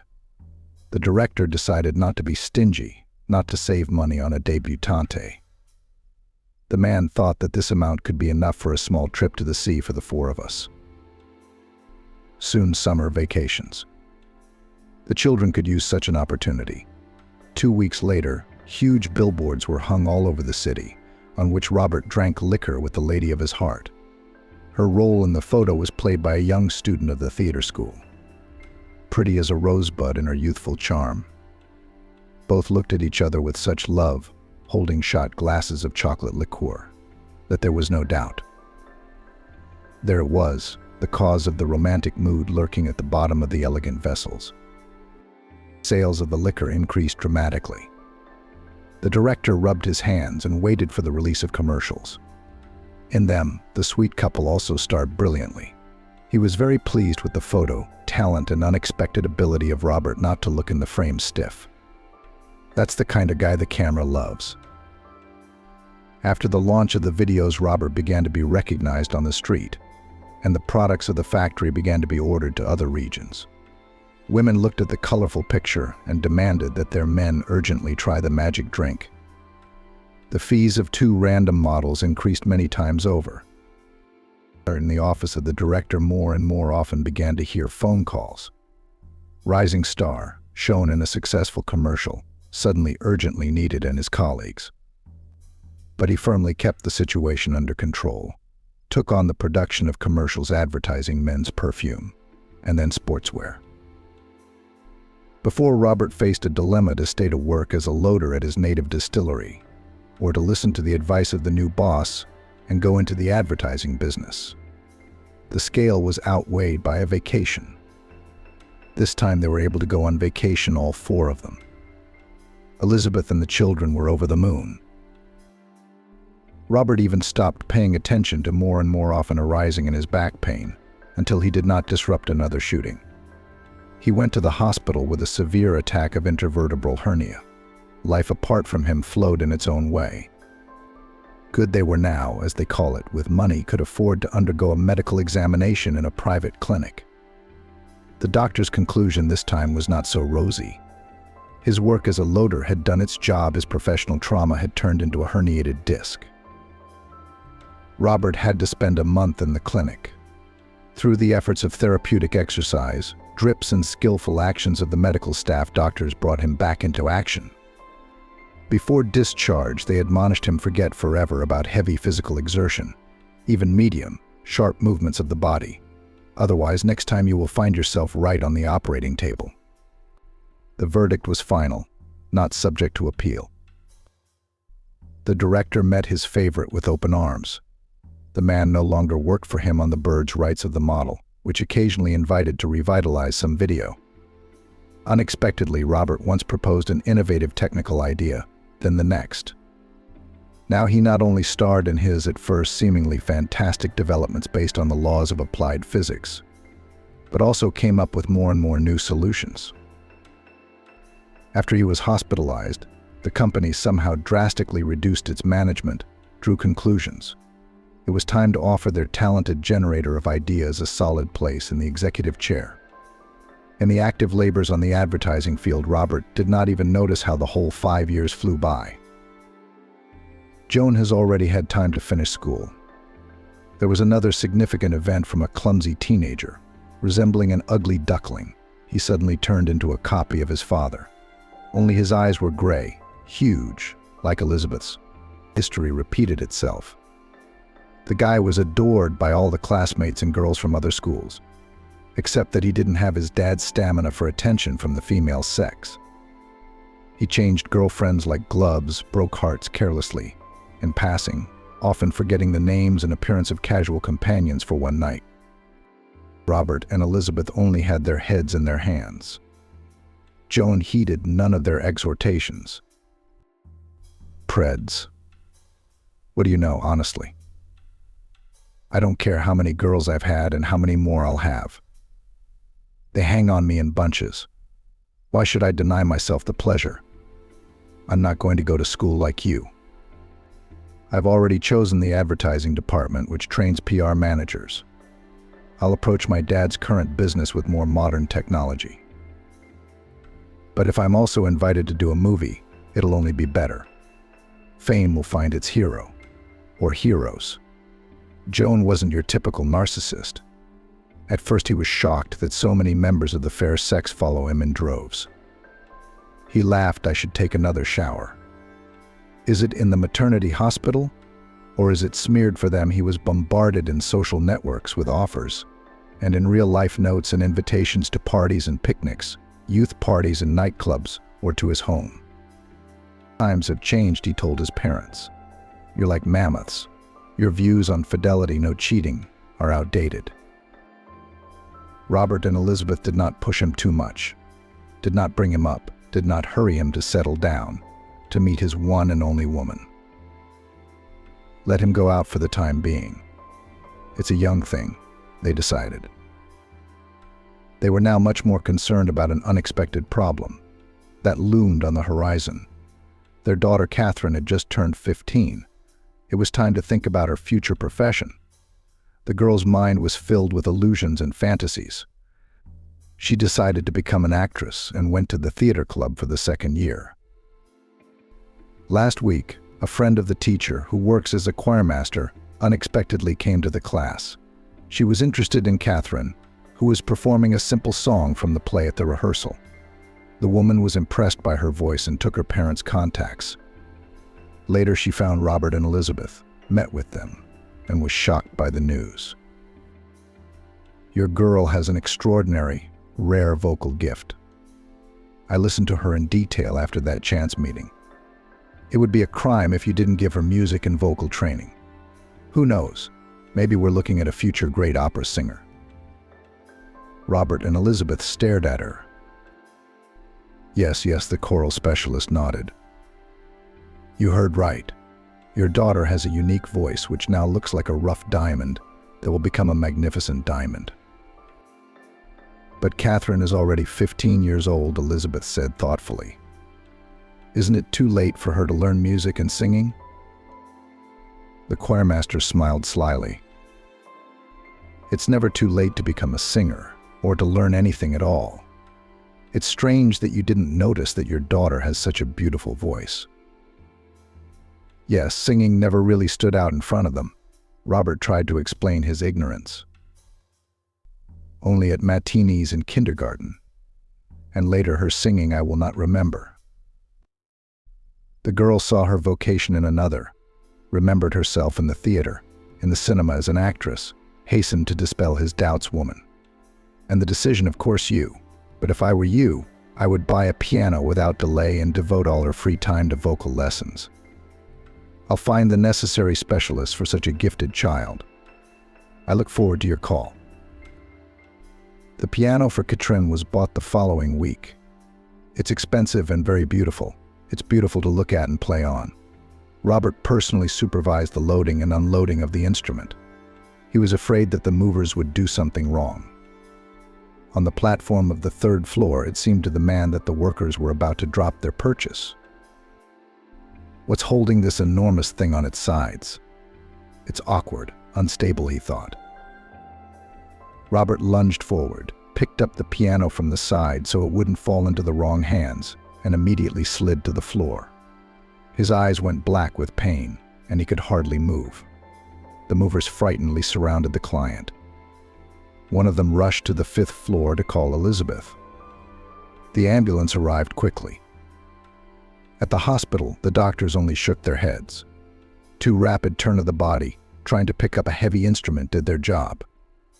Robert's condition could only be improved by surgery, for which the man immediately began to prepare. It was entrusted to a young, ambitious surgeon, Madison. Already in an hour, she came to get acquainted with her new patient and froze.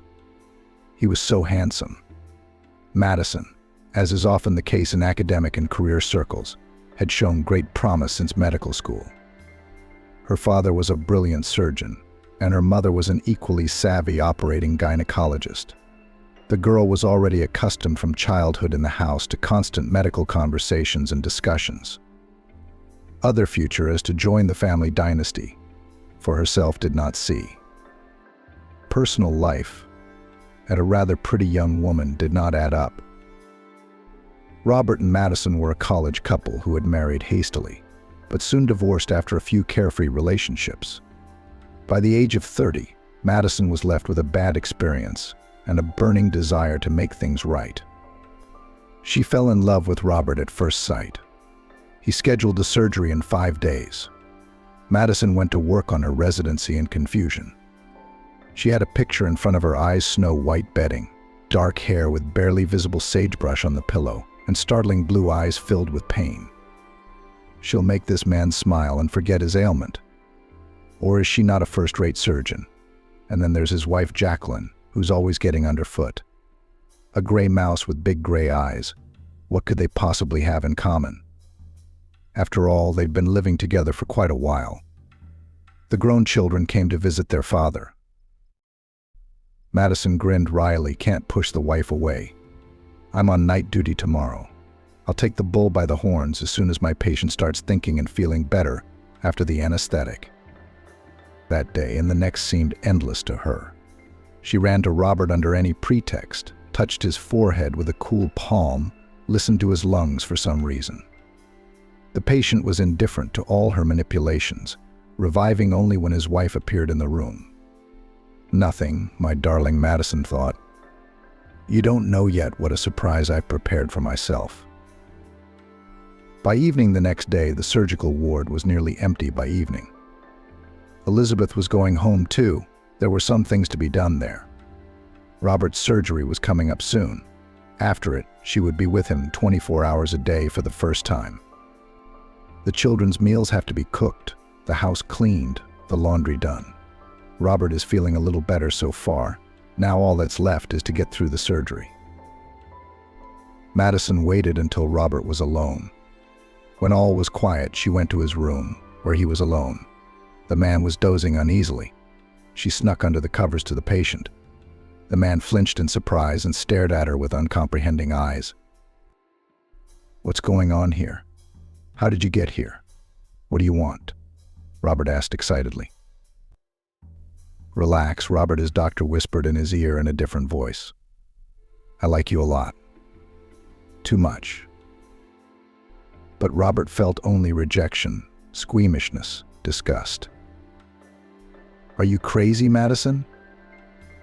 I didn't give you any preferential treatment. I didn't hint. I didn't seek your favor. I love and respect my wife Jacqueline too much to even have such thoughts. Such an invasion of his personal territory was beyond his moral comprehension. So he pressed the button to call the nursing staff. Soon a nurse appeared in the room. Her eyes rounded at the scene she had uncovered. Madison was huddled like a snake in the restroom. The man was still looking around fearfully. After calming him down, the nurse snidely asked the doctor on duty, Madison, do you need my help or can I go? There was no response. The woman in the restroom remained silent. A little while later, she quietly walked out of there. Turning around, she gritted her teeth. You'll remember this concert. No one has ever humiliated me like that. Passing by the post, the duty nurse could not help but notice the ironic smile of her colleague. Tomorrow the whole department would know about the night incident. Madison had no doubt about that. So she kept a low profile for the remaining days before the surgery. She kept thinking of one idea. Robert did not say a word, did not show anything that could arouse suspicion in his wife about the night incident. He didn't want to upset her with such trivialities. He was polite but cold to Madison. The day of the surgery was finally set for tomorrow. The meeting with the doctor had already taken place, only Elizabeth was a little nervous. After all, she hadn't sung for a long time, and tomorrow she had scheduled an extremely important meeting with 2 vocal teachers at once. Robert only laughed at Elizabeth's fears. The surgery is elective, not the most complicated, while I'm under anesthesia on the table. You'll have just enough time to meet with everyone and talk things over, Robert said. It's about the future of our daughter, Catherine. You have to be with me, and I'll be transferred to the intensive care unit first. You will come closer to the evening, when you have solved all the questions about the training of our young talent. That was the deal. Surgery to remove a herniated disc in the lumbar spine was not something unusual for Madison, so all her movements were honed to automaticity.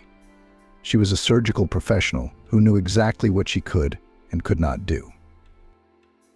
Glimpse once again admiring the beautiful face of the patient, she gave the command to the assistants to serve something, bring something, and herself touched the nerve endings at the site of the operation so that no one noticed. In the protocol of manipulation of this nuance, Madison did not enter. After congratulating her colleagues on the end of the operation, she told the orderlies to bring Robert into the intensive care unit to observe the exit from anesthesia. A reaction to her experiment was to follow later. That was okay. She would wait. She was patient. At 3 a.m., she got a call from the ICU. Madison, your patient is awake, but he can't feel his legs. Madison, come to us right away. We don't understand why there's such a serious complication. Stupid, the woman grinned to herself. I paralyzed him on the operating table forever. But you will never know why he is paralyzed. That secret will go to the grave with me, because a woman cannot be cornered by unthinkable humiliation. No one dares to reject me, not even such a handsome man. Madison searched her soul diligently and found not a shred of pity for her patient. What's more, she only now remembered how she knew the man so well. He was the guy who'd graced billboards around town when her mom was into chocolate liquor. And her victim turns out to be a screen star, so much the worse for him. Now his business will be over. How weird is that? Didn't she take the Hippocratic Oath, which includes do no harm? Madison immediately answered herself. I took an oath as a future doctor, and his nerve endings were touched by an offended woman. Now, your inviolable marriage, Mr. Plotnitsky, will you touch? I'll see how long it will take you both to portray the eternal, faithful to each other Tristan and Isolde. Meanwhile, Elizabeth was rushing to the hospital to Robert with good news. She had managed to arrange for piano and vocal lessons with both teachers. Already tomorrow, Catherine would begin to make up for lost time, to prepare for admission to the music school. Her daughter was pleased.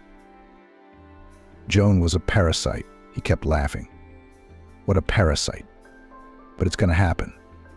We now have our own Maria Callas or Montserrat Cabal in the family, he said, laughing.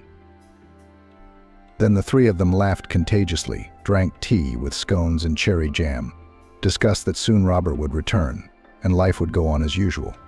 Then the children went about their business, and Elizabeth hurried to Robert's house, remembering to bring some goodies for him. At the clinic, putting on a robe, the woman already approached her husband's room, where he was transferred from the intensive care unit. But then she heard the nurses whispering, Lord, why should such a beautiful man be punished by God? I cleaned his floors, and he lies like a statue. Recently he was taken down from the intensive care unit. He can't feel half of his torso from below. What a grief for the family. Elizabeth's legs gave out and she flopped down on the couch. It can't be. What are they saying about Robert?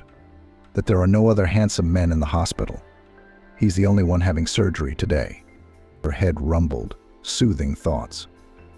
But the heart couldn't lie. It knew the truth, and it bled like a wounded animal. Something had gone wrong for her husband Robert today. Fate had handed down a sentence that could not be reversed. Robert's condition had not changed a bit in a day, a month, or a year. During that time, he and Elizabeth had gone through several stages of acceptance. First, the man was in sullen despair, then in prostration, then in anger at the circumstances. He shouted at Elizabeth, "You must leave me. It is not proper for a woman of 40 to sleep in a cold bed. You realize I'm not a man anymore." Elizabeth reacted to his outbursts in different ways. She cried or, on the contrary, laughed, said that this is nothing, that this is not the main thing in the relationship between a man and a woman.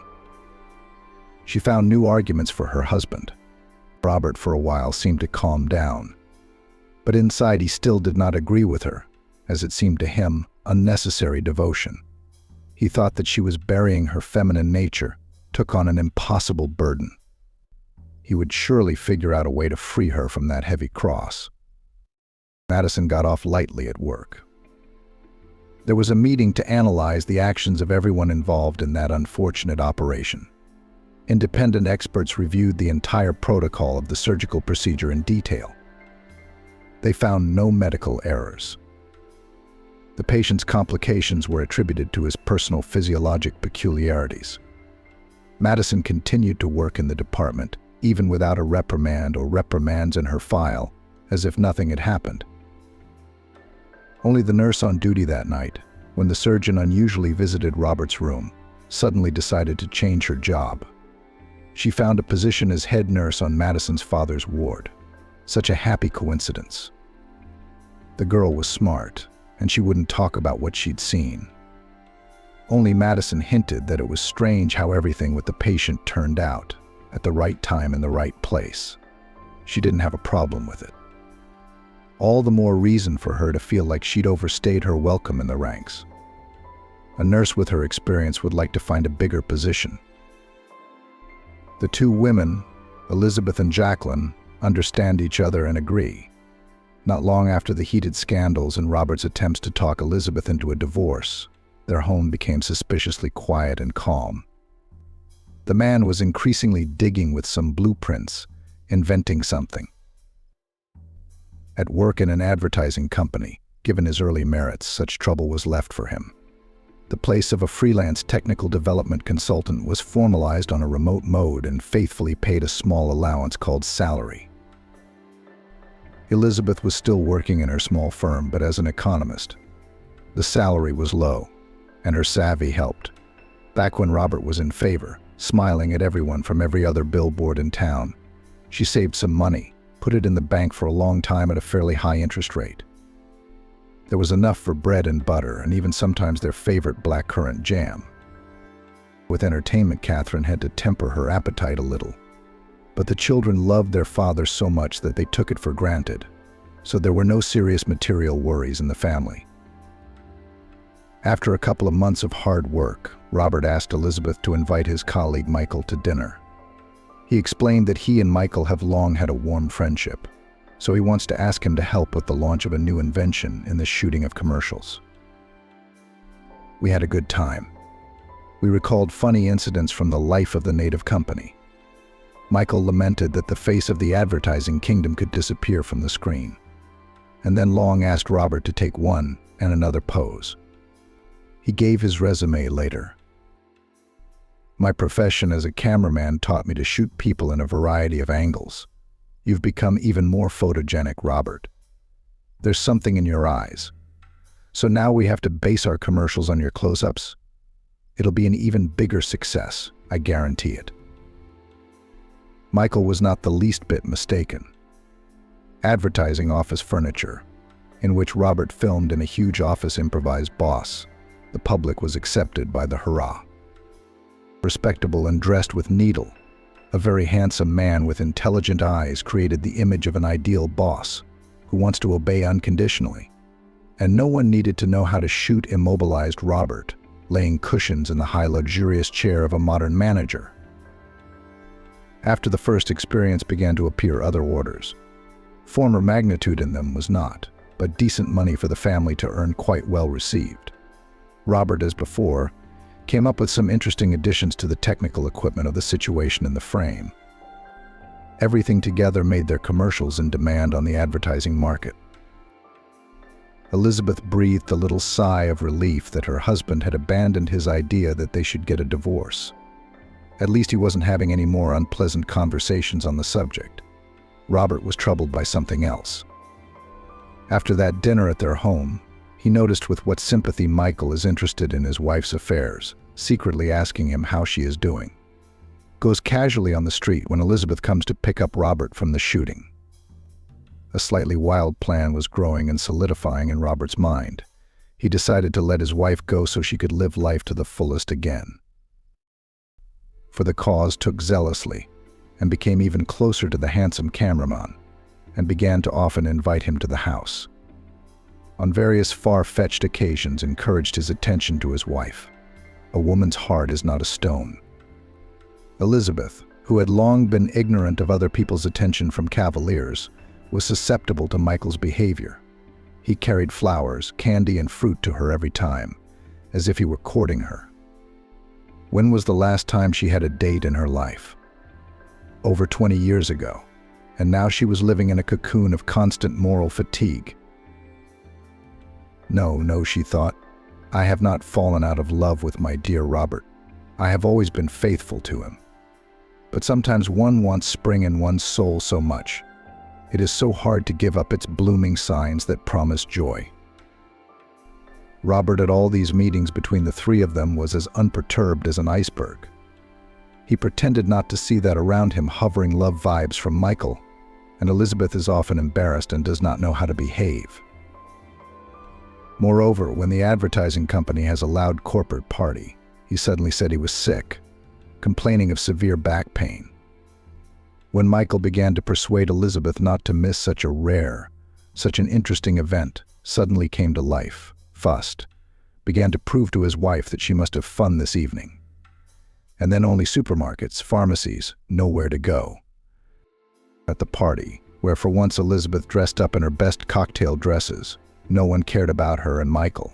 People were enjoying champagne and stronger drinks, snacking from baskets, salad boxes, and desserts. Elizabeth and Michael did a lot of dancing. Elizabeth felt a little dizzy. How long had it been since she'd had a close relationship? A year? 2, 3? She had already lost count, trying never to think about it. After a soulful evening, they didn't take a cab. They decided to take a short walk along the promenade. Elizabeth soon got cold, so Michael threw his jacket over her shoulders and tried to hug her.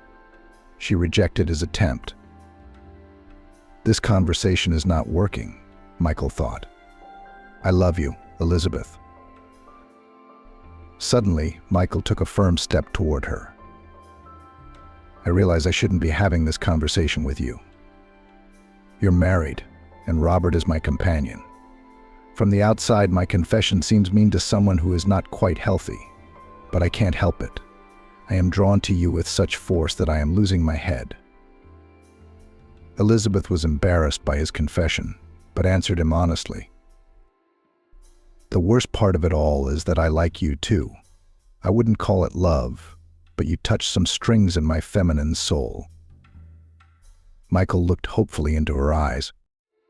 Shall I take your answer to mean that I have a chance to win your favor? Let's switch to you after all. I think we can leave all this superfluous ceremony behind already.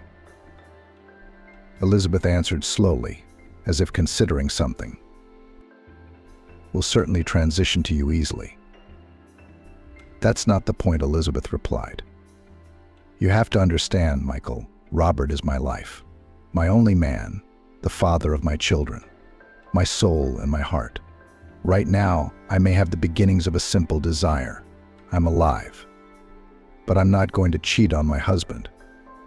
He and I are what they call for better or for worse let our heads sit on the same pillow, like Robert's. He's already gone gray since his surgery.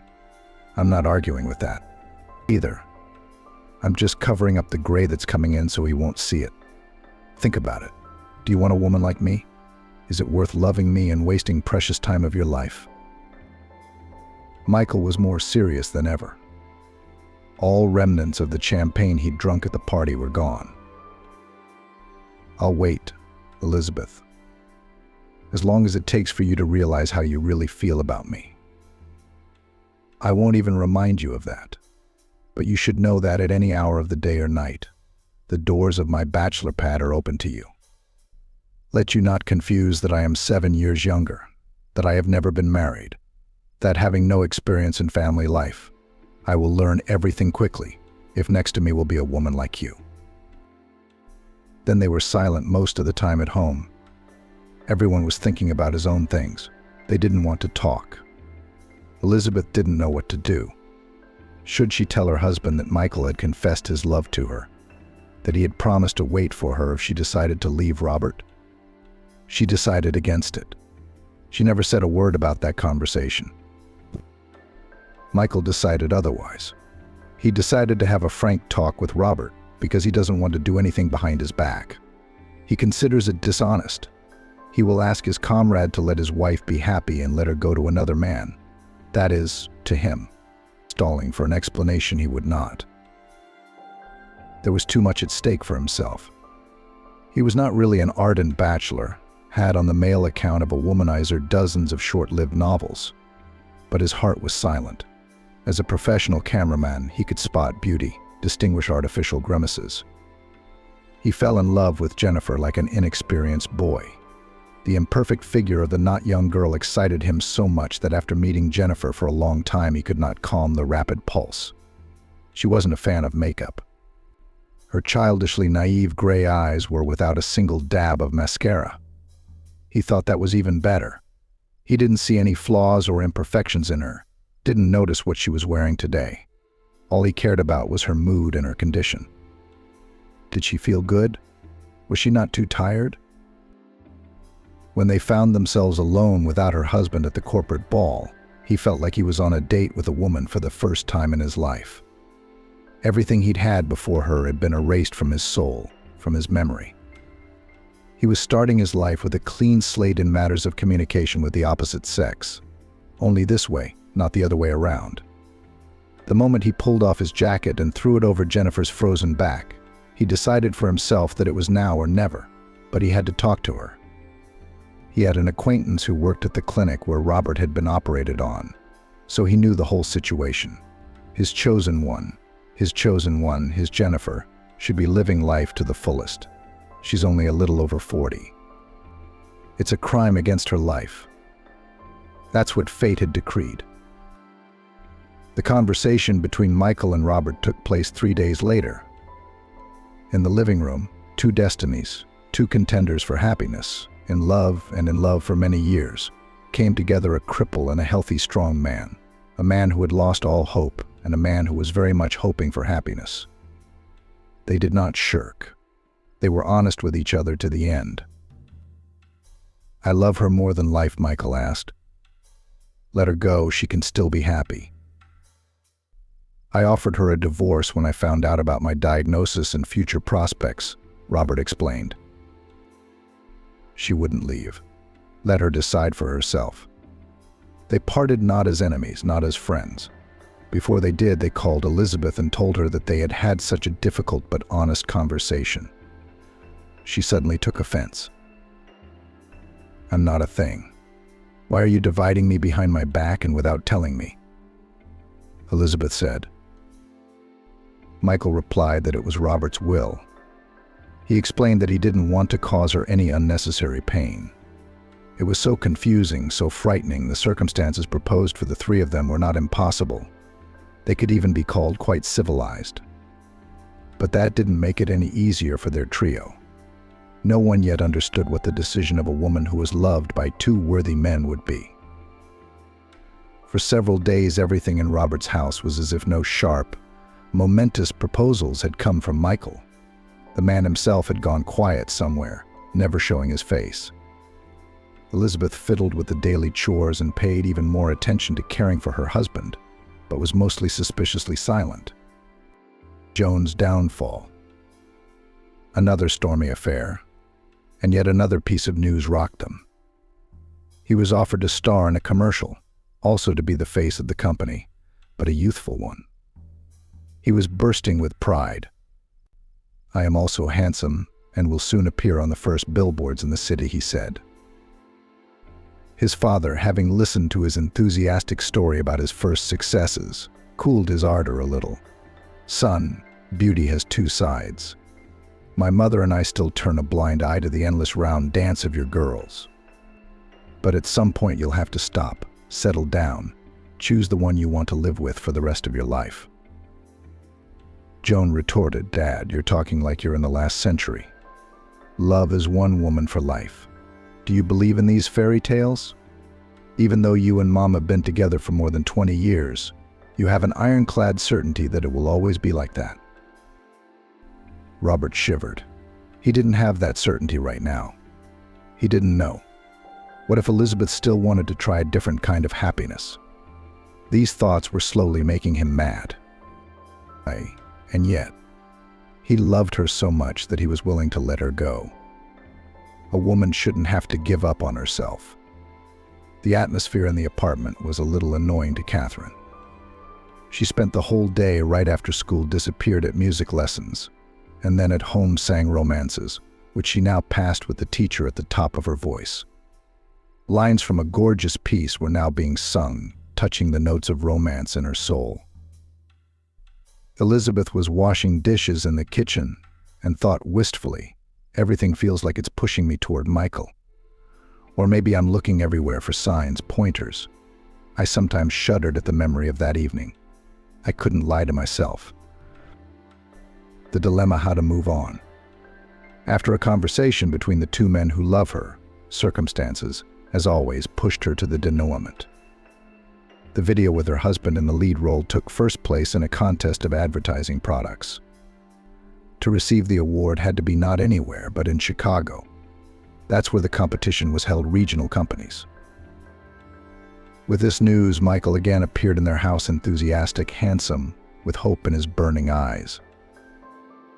"Robert, Elizabeth, this is such a success, such heights. You and I must go to Chicago for this prestigious award. I will help as much as possible to make the trip comfortable," he said. Robert's mind immediately thought, here it is, the one that will make all the difference. Elizabeth must go to Chicago with Michael without me. I will let her go at any cost. Robert was a little miffed that he did not have to persuade his wife to go to Chicago. He immediately considered it a bad sign for him, a harbinger of the separation that would follow the trip. He was engaged in an inner dialogue with himself. What did you really want? That she would voluntarily enroll as a nun.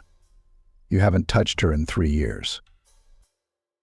Robert moved defiantly into the living room to the large upholstered sofa. Elizabeth was packing her suitcase. No closet antics, no special outfits. Leaning toward restraint. This will be a business trip. I'll just act as my husband's official representative and go straight home, she thought. But then why had she put her prettiest lingerie at the bottom of the suitcase? She'd stuffed the bottle of perfume in her pocket, the one Michael had said at the party that smelled so good. Had she already made up her mind, and was she just fooling men? But after all, in her heart is still no answer to the question that concerns them both: who will she choose? In Chicago, in order not to waste time, Michael and Elizabeth arrived by airplane. The events were designed for 3 days. They would also have the opportunity to walk around the city. At the hotel, their rooms were on opposite sides of the hallway, but on the same floor. Elizabeth quickly changed into comfortable jeans, sneakers, and a long sleeve. Screw all the dresses and high-heeled shoes. I only brought them for tomorrow's ceremony. Charming Michael is not part of my plan, she thought. They had dinner right in the hotel restaurant. There was neither the energy nor the desire to look for something else. Before, Michael and Elizabeth had not felt constrained in each other's company, but now it was as if they had a bond of silence. They did not speak, but stuttered on every word. "Do you like it? It's amazingly picturesque," Michael kept saying. His favorite place of power turned out to be a fenced area on the roof of a high-rise building with benches, tables, and even umbrellas from the sun, which were now rolled up. Tidy, cozy, unusual. On the walls, colorful drawings, graffiti. Now they were here alone amidst the city lights fading into twilight, and beneath them was all of Chicago in the palm of their hands. A mesmerizing sight. After drinking wine from a plastic cup, Elizabeth felt a sense of relaxation begin to blossom inside her for the first time. There was a beauty in the change of scenery, after all. Conversation was effortless now. Michael talked about his childhood, about his parents, who lived in a small town near Chicago. They loved their greenhouses, where they grew several unusual varieties of tomatoes. When fresh salad greens appeared on the table, there you could find fruits ranging in color from orange and yellow to black. Michael pulled Elizabeth to him, kissed her. She did not push him away as before, but responded to his kiss. "They like you," Michael said. "Who?" Jennifer didn't understand. "My parents," he explained. "They're very simple, but they're also very warm-hearted people. They'll be easy for you to be with." She didn't say anything against it. She couldn't forget his kiss. And he realized it in his gut. They went to his room in the hotel. After that sleepless night of awarding a statuette for the best work of her husband, as a model of commercials Elizabeth remembered as in a fog, then she and Michael had nothing to stop them from being together for 2 more days. The man thought triumphantly, "Elizabeth is mine now. She will now leave Robert for good." There can be no doubt about that. He did not ask her anything about it. He was absolutely sure. They flew home in silence. It seemed to him that there was a complete understanding between them. From the airport they went to his house. Hastily, in 4 hands, prepared dinner. Again, they locked in a long embrace. They fell asleep in the morning. When Michael awoke, Elizabeth was gone. On the nightstand next to his bed was a note. "Michael, I'm sorry I'm a jerk because I only used you. I had to figure out, can I do it without Robert? The answer is no. You're a very good man. You're very gentle. But my heart tells me I don't love you and I never will. There's still only room for my husband. Thank you for everything." He didn't understand anything. He reread the text of the note, looked around once more. All of Elizabeth's things had disappeared from the bedroom. Would she go back to Robert again? Michael didn't kid himself. A woman like Elizabeth would indeed return to her husband, love him further, understanding everything, and endure the hardships associated with it. And the fact that she gave a temporary weakness, it is understandable. Elizabeth honestly told Michael that she was alive. He immediately added another epithet of his own, real. Michael immediately forgave her and, moreover, did not have any claims to her, did not think that she humiliated his male ego. Robert woke up reluctantly, out of inertia. He did not want to stay in this world. After all, Michael and Elizabeth were supposed to return home from New York yesterday. But Elizabeth never showed up. So she hadn't made her choice in his favor. Joan had gone to a sleepover at a friend's house last night, threatening to spend the whole weekend with her. And Catherine was getting some sleep after the recital. Robert sniffed his nose and thought how strange. The apartment smells like my favorite cheesecakes with raisins and vanilla. Is Catherine up at the crack of dawn and working in the kitchen? The man quickly pulled on sweatpants and a t-shirt, moved into his wheelchair, and drove to the smell of fried cottage cheese. In the kitchen, with his back to him, his Elizabeth was fiddling in a stretched homemade bright yellow t-shirt and black and white checked capri pants, his favorite. The boiling kettle whistled on the stove, so she didn't hear the sound of the stroller pulling into the kitchen. That's what a loving woman's heart is capable of. Like a barometer, it picks up any changes in the family atmosphere. Elizabeth instantly turned around and saw the happy blue eyes looking at her with mute adoration. She rushed to the man, knelt down, and embraced his motionless legs. "Can you forget and forgive me all that has happened during these 3 days of my absence?" Elizabeth asked. I could not resist. The native instinct of woman was stronger than my moral principles. But I have learned the most important thing: there can be no other man on this earth and in the whole universe, but you, and let only death separate us, but very soon. Tears flowed from Robert's eyes. He wasn't going to resent her. He loved her too much and wanted her to be happy. Even if not with him, but what happiness it was. His woman had chosen him again out of a million men, just as she had done then, more than 20 years ago. Could any new misfortunes ruin their love now? Michael asked her quietly. So, together again. And now forever. Elizabeth answered. Yes, only like that, only together, my love. At that moment, the honored Catherine came into the kitchen. Like her father before, she too was attracted by the curious aroma. Mom, are you making your specialty cheesecakes? She exclaimed. I'm the first to taste. She reached for the ruddy curds on her plate, not even bothering to scoop Elizabeth's sour cream into her cup. By the way, my dear parents, why are you at the movies this morning? It's not like we haven't seen each other in 3 or 4 days. What a tragedy, said Catherine carelessly. Elizabeth thought to herself that a tragedy could have happened if she had made the wrong decision, and Robert could think of nothing at all. He had dissolved into his wife. How good life is, even in a wheelchair. You just have to realize it in time, appreciate it, feel it. Sometimes it's even possible to persevere through tough trials. He and Elizabeth did.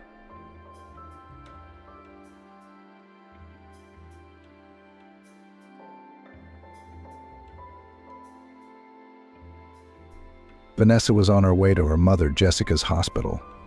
On the way, she was leafing through a fashion magazine she found on a bench at the bus stop. Rich, beautiful, and successful models with perfect makeup and hairstyles, dressed in clothes of famous brands, looked at the girl from the pages. Their beauty was so bright, so perfect, that Vanessa did not even think of envy. It didn't occur to her that she could look good in expensive clothes after a visit to the salon. There was no room for anything expensive in her and her mother's quiet and modest life. Her mother had worked as a nurse in a polyclinic all her life, with occasional part-time jobs as an orderly and cleaner. Vanessa tried to help her as much as possible. The girl never asked about her father. Only once her mother misspoke, saying that people like him would never get in touch with people like them. What did she mean, and what hidden meaning did she put in that phrase? It remained a mystery to Vanessa. In her earliest childhood, the girl had been terribly curious to know who her daddy was. She didn't dare to ask about him as a child, so she could fantasize about him as much as she wanted. The fact that he was not written in her birth documents added even more mystery to him. The girl grew up, and with her grew the role of her father in her fantasies. In time, she began to imagine that he spent his life performing important and dangerous tasks. He was strictly forbidden to disclose the family. That's why she and her mom lived in this tiny, forgotten town. Living in it, it was absolutely impossible to believe that some 200 kilometers away was the brilliant city of New York, in which life was boiling and beating key. And their life didn't even flow, it barely ebbed and flowed, finding its way among the eternal busyness of the mother and the quiet, imperceptible hobbies of the daughter. Vanessa herself didn't remember at what point she started writing down her thoughts, dreams about her father, and life stories. By the time she reached the age of consciousness, she had accumulated so many such records that it would be enough for a small book. Going through the records, the girl acquired her first dream to publish a book and become a writer in that order. After all, she needed the approval of her readers to continue. For now, only 2 obstacles separated her from the moment when the manuscript would see the light of day: money and fear. Fear that her work would not be appreciated. Are you kidding me? Vanessa couldn't say she was unhappy. Mom Jessica, despite the busyness and complete lack of money, always tried to pay attention to her daughter, to please, hug, and cheer up. The girl grew up in love and therefore not so acutely felt the lack of some things: fashionable clothes, expensive toys, and sweets. Every weekend, Mom took the girl by the hand and they went to the park or the forest to walk, get acquainted with nature, feed ducks or fish. Once in class, answering the teacher's question, how she knows so much about animals, plants, nature, the girl told about their little tradition with her mother. So she, without wanting to, and without knowing it, made her first enemy a classmate, Kiara. Kiara grew up in a rich family, but she saw no love, no attention, no care. Expensive toys could not replace parents. Fancy clothes, lively communication, and gadgets family warmth. The fact that Vanessa possessed all of these things, and therefore bypassed her, ignited an envy in Kiara that quickly turned to hatred. Thoughts jumped around in the girl's head like hairs from one memory to another. Apparently she was ready to think about anything but the fact that the bus would stop at the end of the ride. Vanessa would get off at the final stop and go to the hospital. There for the second week, her mom was in the hospital with no hope of recovery. The doctor repeatedly offered to discharge her home, to live with her family and friends. Vanessa refused. For Jessica's mom, she was the only family and friends she had. But there was no strength to support her mom at all. They were barely enough to drive to her mom's house every day, bring home cooked meals, and stay cheerful. Returning home, she would close the door and slowly slump down on it, biting her lip in pain. The nearest, dearest, and only dear person in her life was leaving. There was nothing she could do about it. One of the orderlies hinted for the girl to start preparing. For what? Vanessa clapped her eyes in bewilderment, not really understanding what she was talking about. And she did. For what? Not for the discharge, for the funeral. What funeral? What are you talking about? Mom will recover and will live like we used to. We'd like that to happen, but this disease doesn't give us a chance. You're wrong. You're wrong. Mom's strong, she'll be fine. Besides, the doctor offered to discharge her. Yes, to live to avoid spending state funds. The woman grinned loudly. Here, Derevianko, take this and you'll need it. And she handed Vanessa neatly folded bills. No need, we don't need anything. The catchphrase of all those who really need everything. Maybe not you, but you should see your mother off. I'll tell you everything in order tomorrow, or you'll forget something. I told you, you don't have to teach me anything or explain anything. Mom and I are fine. Only 5 days later, Vanessa sobbed in the arms of the same nurse, unable to accept the fact that she was all alone in the world. The old woman stroked her head and quietly repeated that everything would be all right, that Mom was now in a better world, she was not hurt or scared there. And Vanessa thought how scary it is when there are no close and dear people. Not at all. This nurse will wait for the girl to calm down and go about her business. And in a couple of days she'll forget about Vanessa and her grief. And Vanessa will stay and continue to live in a world where no one is interested in how she is and how she feels. Suddenly the nurse said a phrase that, in fact, turned the girl's consciousness upside down and subsequently completely changed her life. And cry now, you and your mother to bury, and father to support. Men bear grief worse, said the nurse. I've never seen yours. When she realized that she had said something wrong, the woman continued. Do you have one, your father? No, and never had one, Vanessa answered. How come? I don't know. I've never seen him. My mom never told me. But any other relatives? No one. Mom was the only one. It's impossible for a man to be alone. If your parents broke up when you were young, foolishly, and then your pride didn't allow you to reconcile, and your father lives somewhere, does not know that he has a beautiful daughter, then Vanessa did not pay attention to the words of a kind woman, who, by the way, really helped the girl with the organization of the funeral. Advised and prompted how and what should be done. Without her, Vanessa would not have done even half of what she had to do.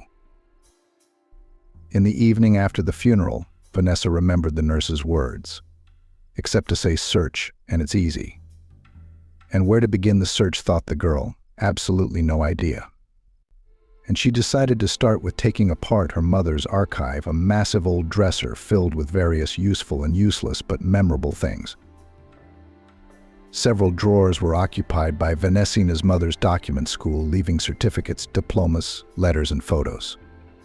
As a child, the girl often went through them in search of something interesting. Then she didn't pay much attention to old photographs and letters, half of which she couldn't even read because of illegible handwriting. Today she wanted to study everything thoroughly. Among the papers she found the deeds to the apartment. It turned out that the apartment had belonged to her for many years. A deed of gift had been made in her name, but the name of the donor was unfamiliar to Vanessa, and the date was approximately the same as the date of birth of the girl. After spending the night without sleep, trying to make sense of everything that was stored in her mother's dresser, by morning Vanessa was forced to admit that she had learned nothing new. The letters stored were from her parents' girlfriends. Vanessa knew Mom's parents had left this world long before she came along. Mom had been in medical school then. Barely self-sufficient, she was left alone. Then she'd found support in friends and a certain David. Vanessa was interested in the mention of the young man, but he was only mentioned a couple of times. Not enough for the man who later became the father of her child. And the references were odd. David brought her, drove her, helped her. It was like she wasn't talking about her lover, but a longshoreman. Unpacking the largest box of letters, the girl at the bottom found a postcard from a Black Sea resort. Strange, Vanessa said to herself. Mom never said she had been to the sea. The postcard was addressed to her parents. It said that the girl was doing well and the vacation was going well. Well, it turns out Mom had a busy life, and I saw her always busy, tired, running from one job to another, thought Vanessa. In another box, as if to confirm her thoughts, Vanessa found a photo of her mother from the seashore. She was looking at her as a young girl, no more than 20 years old. She was smiling radiantly, hugging the young man around the waist. The problem was that the young man himself was mercilessly torn from the photo.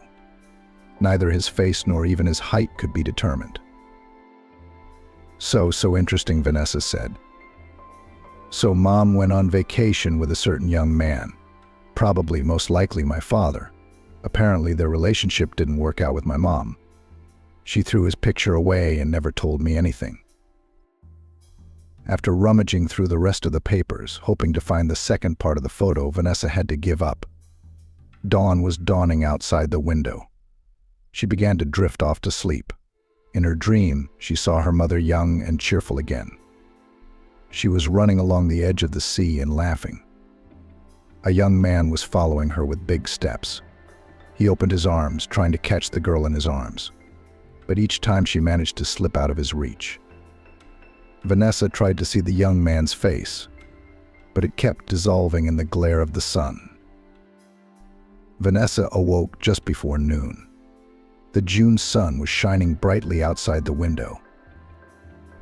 She had to decide how to live in general and what to do today in particular. She decided to start by tidying up the apartment to take her mind off things. But even while she was busy with her physical work, she couldn't stop thinking about how to move on. Vanessa had a brilliant 9th grade school certificate and a red diploma from the teacher's college she had entered after a classmate, Kiara, had made her stay at school unbearable. Vanessa could not understand when she crossed the road, daughter of rich parents, and what earned her hatred. Just one day the girl hated her, a quiet, unremarkable, excellent student who never said a word against anyone. Kiara turned out to be very persistent and inventive in terms of mischief. In just 3 years, she had developed such an active activity to turn Vanessa's life into a nightmare that the famous quiet girl had no choice but to look for a suitable school and transfer. It was pointless to change schools. Ciara had acquaintances everywhere. So Vanessa, at the age of 18, was almost a specialist. However, she did not have time to rejoice in her diploma. The departure of her mother made all the joys dim and insignificant. For a whole week, Vanessa tried to find a job by specialty in schools and kindergartens. It turned out that no one needed young specialists with a great desire to work, but a complete lack of experience. The money, which after the funeral was left very little, quickly ran out, and Vanessa had to sharply lower the bar of requirements for work. Now she was happy to take any position as long as she could get money for food. She posted her resume everywhere she could, but no one was willing to hire her. Finally, late one night, the phone rang. "Vanessa, good afternoon. You placed an ad for a job. Is it still up to date?" asked on the other end of the line. "Yes, of course," replied the girl, practically jumping with joy with the receiver in her hands. "Are you not embarrassed by the offer to work as a maid?" "No, I'm ready for any kind of work now." "Great. Then they'll be expecting you tomorrow. I'll text you the address. Try to be there no later than 10. The personnel manager is a finicky man. He doesn't like to be late," the phone said. "By the way, are you ready to move to the employer's house?" "Yes, I guess I'm ready." "Where does he live?" "Staten Island." "In principle, you can come from home, but we have situations when you need to stay longer or get up early." "Where is Staten Island?" "I don't know," Vanessa admitted, who had never left her hometown.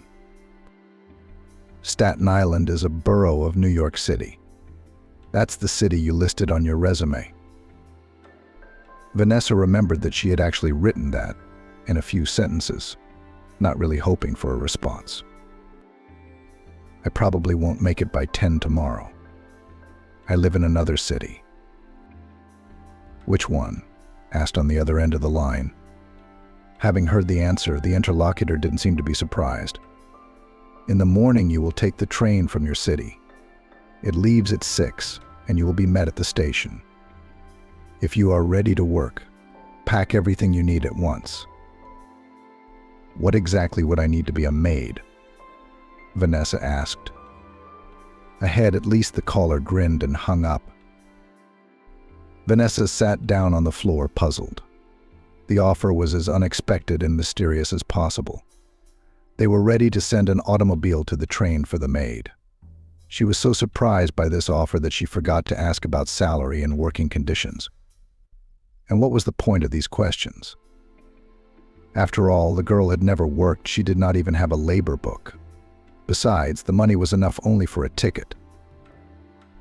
"Well, it's not much of a choice to starve here for another week, or to take a risk and go to work in the city of dreams.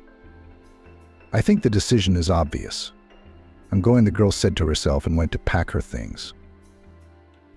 Vanessa, who had never left the city, was faced with a very difficult choice. But what to take with her on the trip? What would come in handy for work? How would she leave the apartment? With the apartment account, the solution was obvious: give the keys to her neighbor to keep an eye on her. Late one night, Vanessa knocked on the neighbor's door. "Jessica, could you help me out?" she asked. "Yes, Vanessa, what's wrong? What are you doing up so late?" "I already went to bed," the neighbor replied. Vanessa knew perfectly well that the neighbor was lying. No one knew when she slept or if she slept at all. She was awake at all hours of the day and always saw and heard everything. She was aware of every incident, every gossip, every scandal. "Jessica, I have to leave early tomorrow morning. I'll leave the spare keys. You keep an eye on the apartment," Vanessa said. "Where do you think you're going?" The girl's first impulse was to keep silent.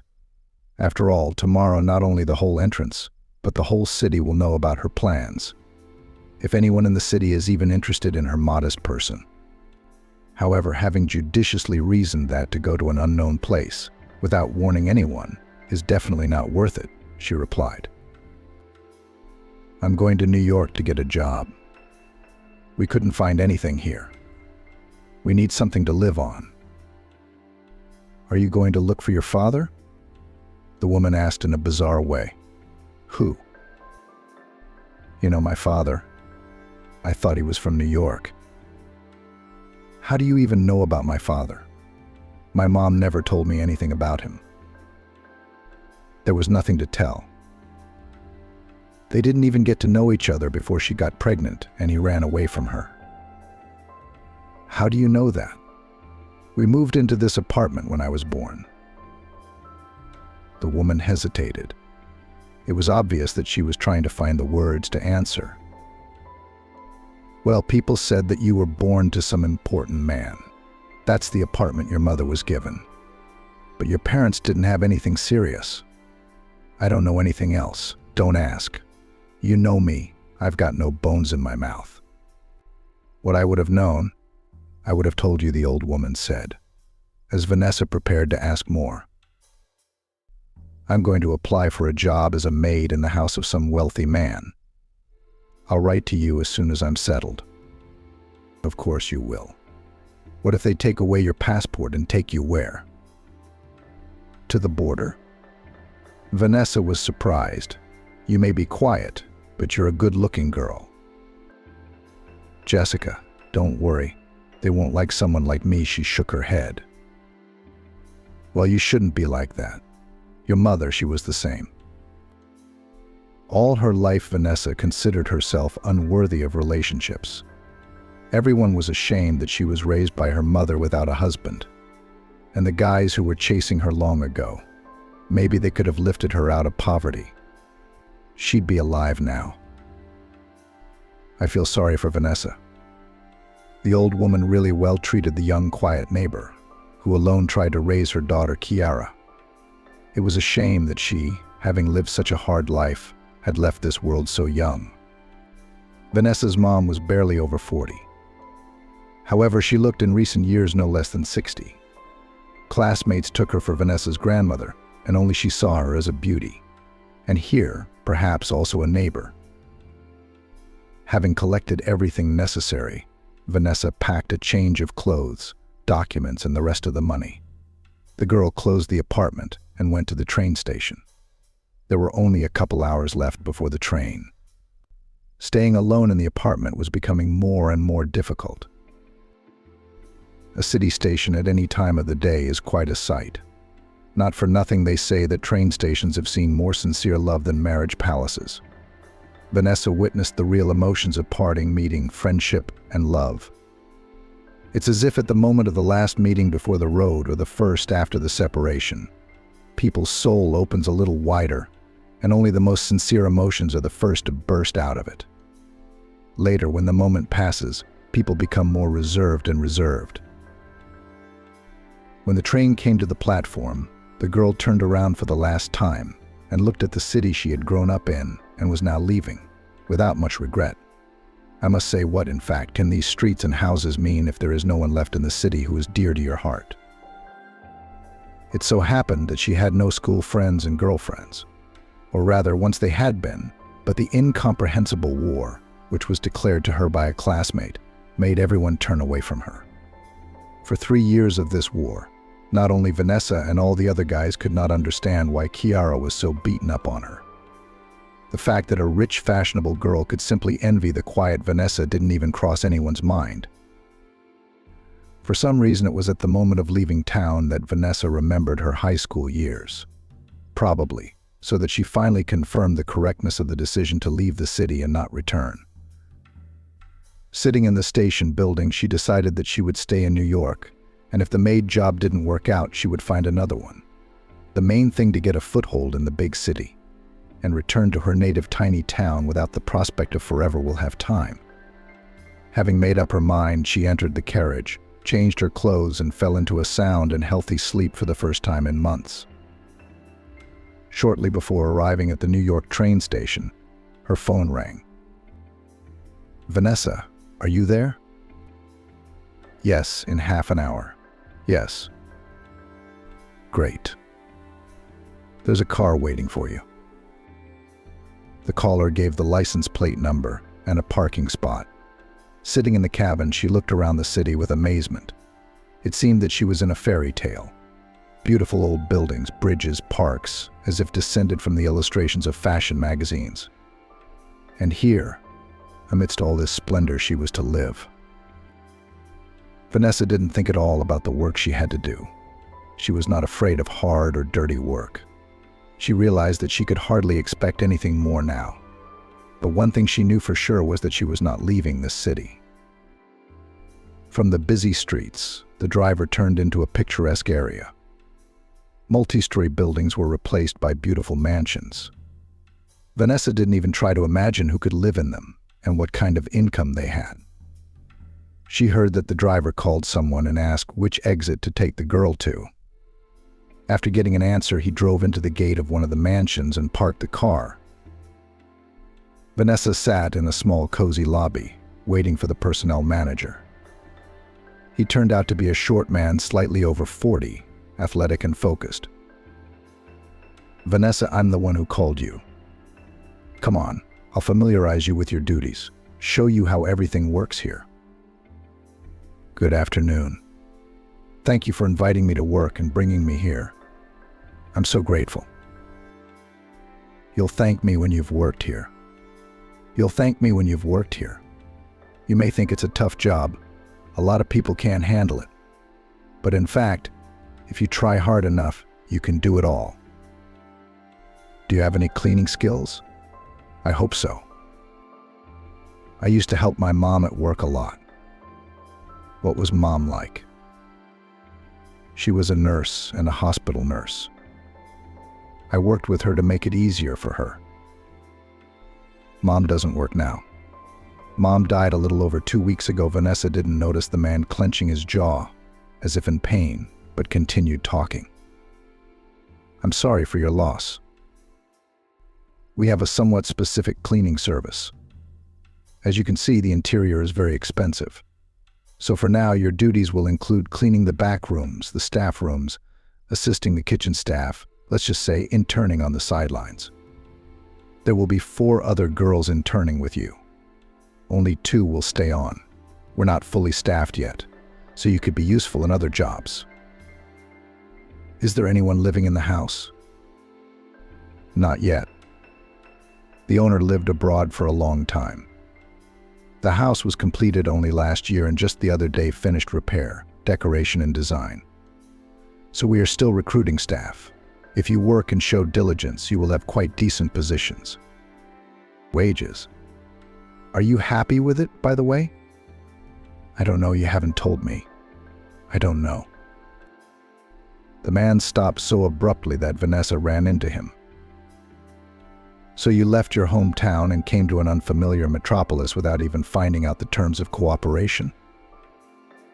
What do I have to lose? I can't get a better job.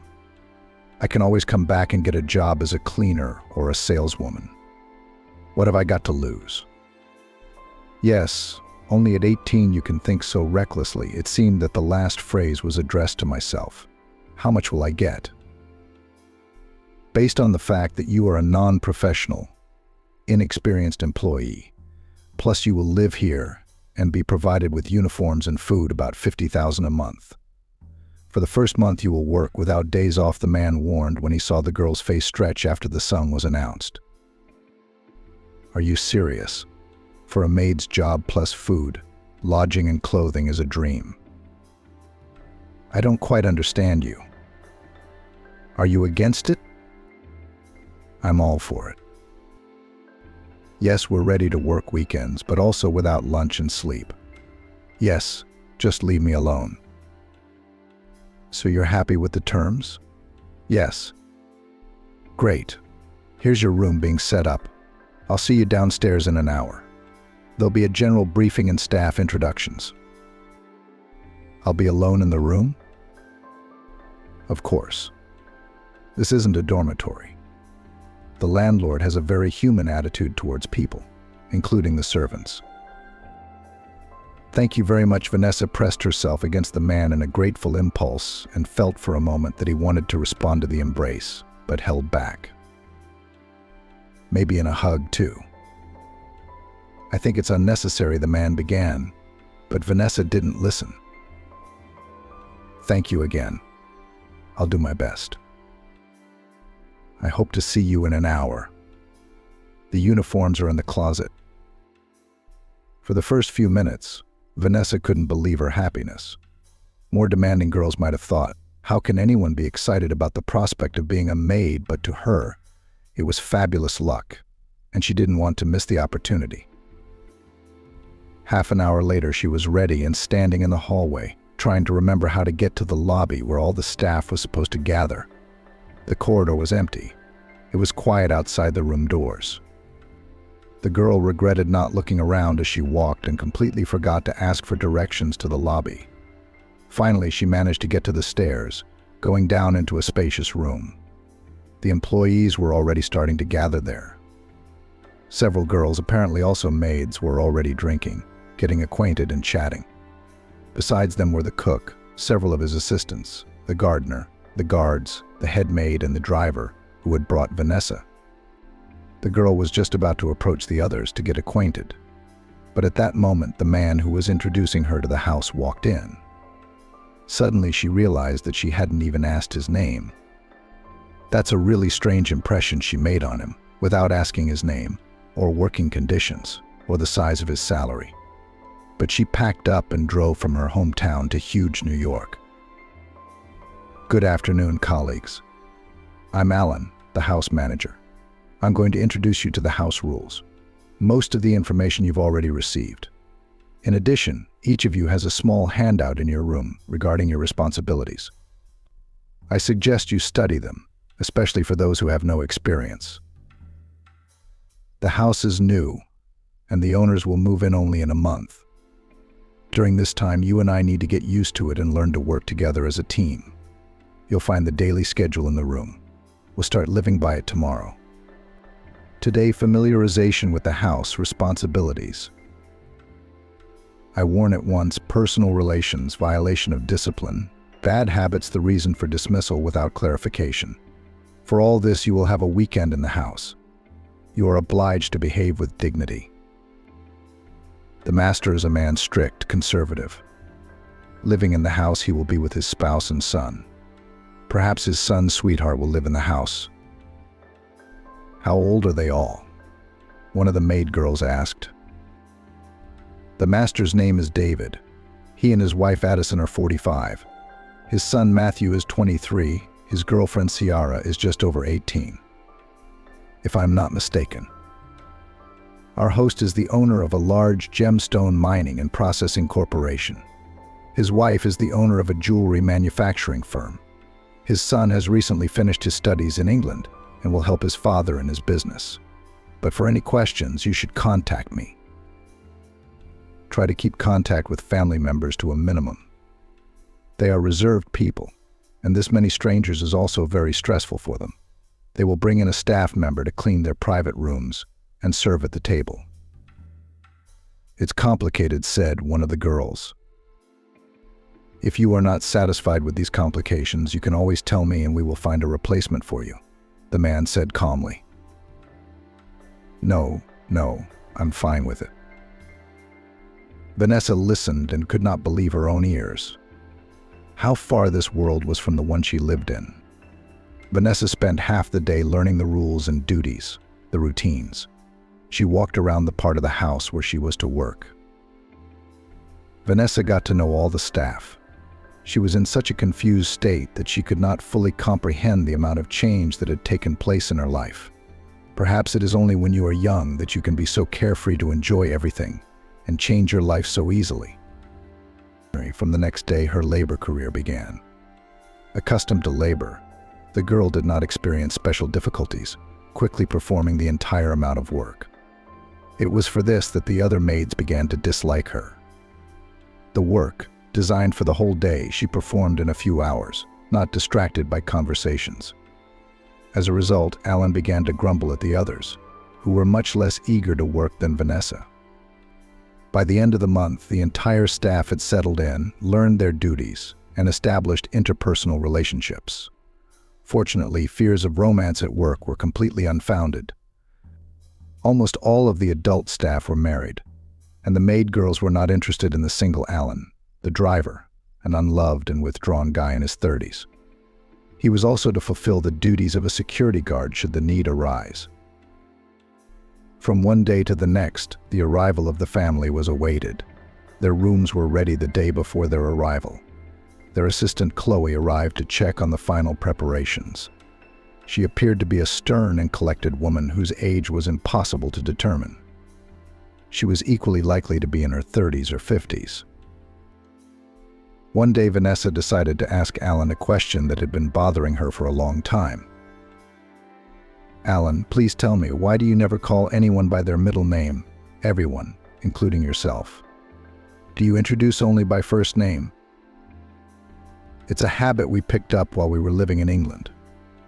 There are no middle names there. Everyone calls each other by first or last name. David and Addison should be called that too, but I told you not to go near them yet." I remember. The arrival of the hosts was not a special event for the staff. The cook cooked lunch, got orders for dinner. Chloe herself gave all the orders, working surprisingly well with Alan. The young maid girl suggested that they might well be having an affair. For dinner, they waited for the arrival of Ciara, the future daughter-in-law of the owners. The girl had been born and raised in Russia, but had spent the last few years in England, where she had met Matthew. The girl's father had a brilliant career, so she was a favorable party. She was to be surprised and charmed. What was Vanessa's surprise when she recognized her former classmate in the girl who arrived, the same one who had made her school years a living hell. Vanessa realized that as soon as Ciara saw her and recognized her, her days in this house would be numbered. So she had to do everything to make sure that the girl, the daughter-in-law of the master's son, did not notice her. Fortunately, the young people just a couple of weeks later went on vacation to one of the resorts. Sitting in the city in the summer was really unbearable. One day Vanessa came running into one of the rooms, checking the dust on the top shelf of a massive closet. Getting to it with her short stature was impossible. She had to use a small ladder. Engrossed in her work, she didn't immediately notice she wasn't alone in the room. That's why when Matthew, who was watching her, coughed softly, she flinched, lost her balance, and fell down the stairs. Although the stairs were not high, the bruise from the fall could have been quite painful and serious if Matthew hadn't caught her on the fly. Tall and athletic, he picked up the petite girl as if she were nothing. For a few moments he held her in his arms, keeping his admiring gaze on her. It was the first time Vanessa had ever caught such a look of admiration. Since high school, she had been accustomed to thinking of herself as inconspicuous, unassuming, unworthy of attention. In college, the situation was no different. The few boys paid no attention to her, which combined with her unremarkable appearance, made her insecure. But now, when she was held in the arms of a stunningly handsome, tall, strong, and confident young man, literally eating her up with his eyes, Vanessa felt confident, strong, and charming, as if she were wearing a stunning outfit rather than a modest uniform. "I apologize if I startled you," Matthew said. His voice was like black velvet, enveloping me with softness. Vanessa said, "I'm very grateful to you. Could you put me down on the floor? Someone might come in. It would be a bad situation. I can explain everything to them." Matthew didn't seem to think of obeying her request, as if he realized that what she was saying was the exact opposite of what she wanted. "I have to insist," she said. Putting Vanessa on the floor, he held her in his arms for a few moments, pressing her gently against him and not letting her break free. Unable to tear her gaze away from him, Vanessa admired the perfect appearance of her master's son. Those rare moments when she did get to see him, she thought only of avoiding Ciara's eyes. Looking at her fiancé was something Vanessa dared not think about. But now she stood in the embrace of his strong arms and could think of nothing but how beautiful these moments were. As if with great regret, the young man unclasped his hands, releasing the girl. It should be noted, he did it very timely. Vanessa had no sooner taken a couple of steps toward the door than Lucinda entered the living room through the other entrance. "Honey, there you are. I've been looking all over for you," she said. Hearing the familiar voice behind her, Vanessa hurried to retrace her steps and hide in the nearest room. Closing the door and leaning against it, She tried to calm her frantic heartbeat for a few minutes. She herself couldn't answer exactly what caused it, the unexpected meeting with Chiara or the embrace of her fiancé. I should be more careful, Vanessa thought. Today she'll notice me, tomorrow she'll remember me. And the day after tomorrow I'll go back to my small town. Since that day, the girl tried her best not to be seen by any of the owners of the house, but it was much more difficult to command her heart. And is it possible at the age of 18? Vanessa fell in love with the son of the owner and could not command her heart not to long for the handsome young man, despite the fact that she had no chance to reciprocate. The next week passed relatively quietly. Matthew and Ciara went to Peterhof and stayed there for a week at the boyfriend's friend's house. Vanessa got a break and could move around the house more or less calmly and fulfill her duties with full dedication. The girl also saw the owners rarely and hardly ever encountered them in person.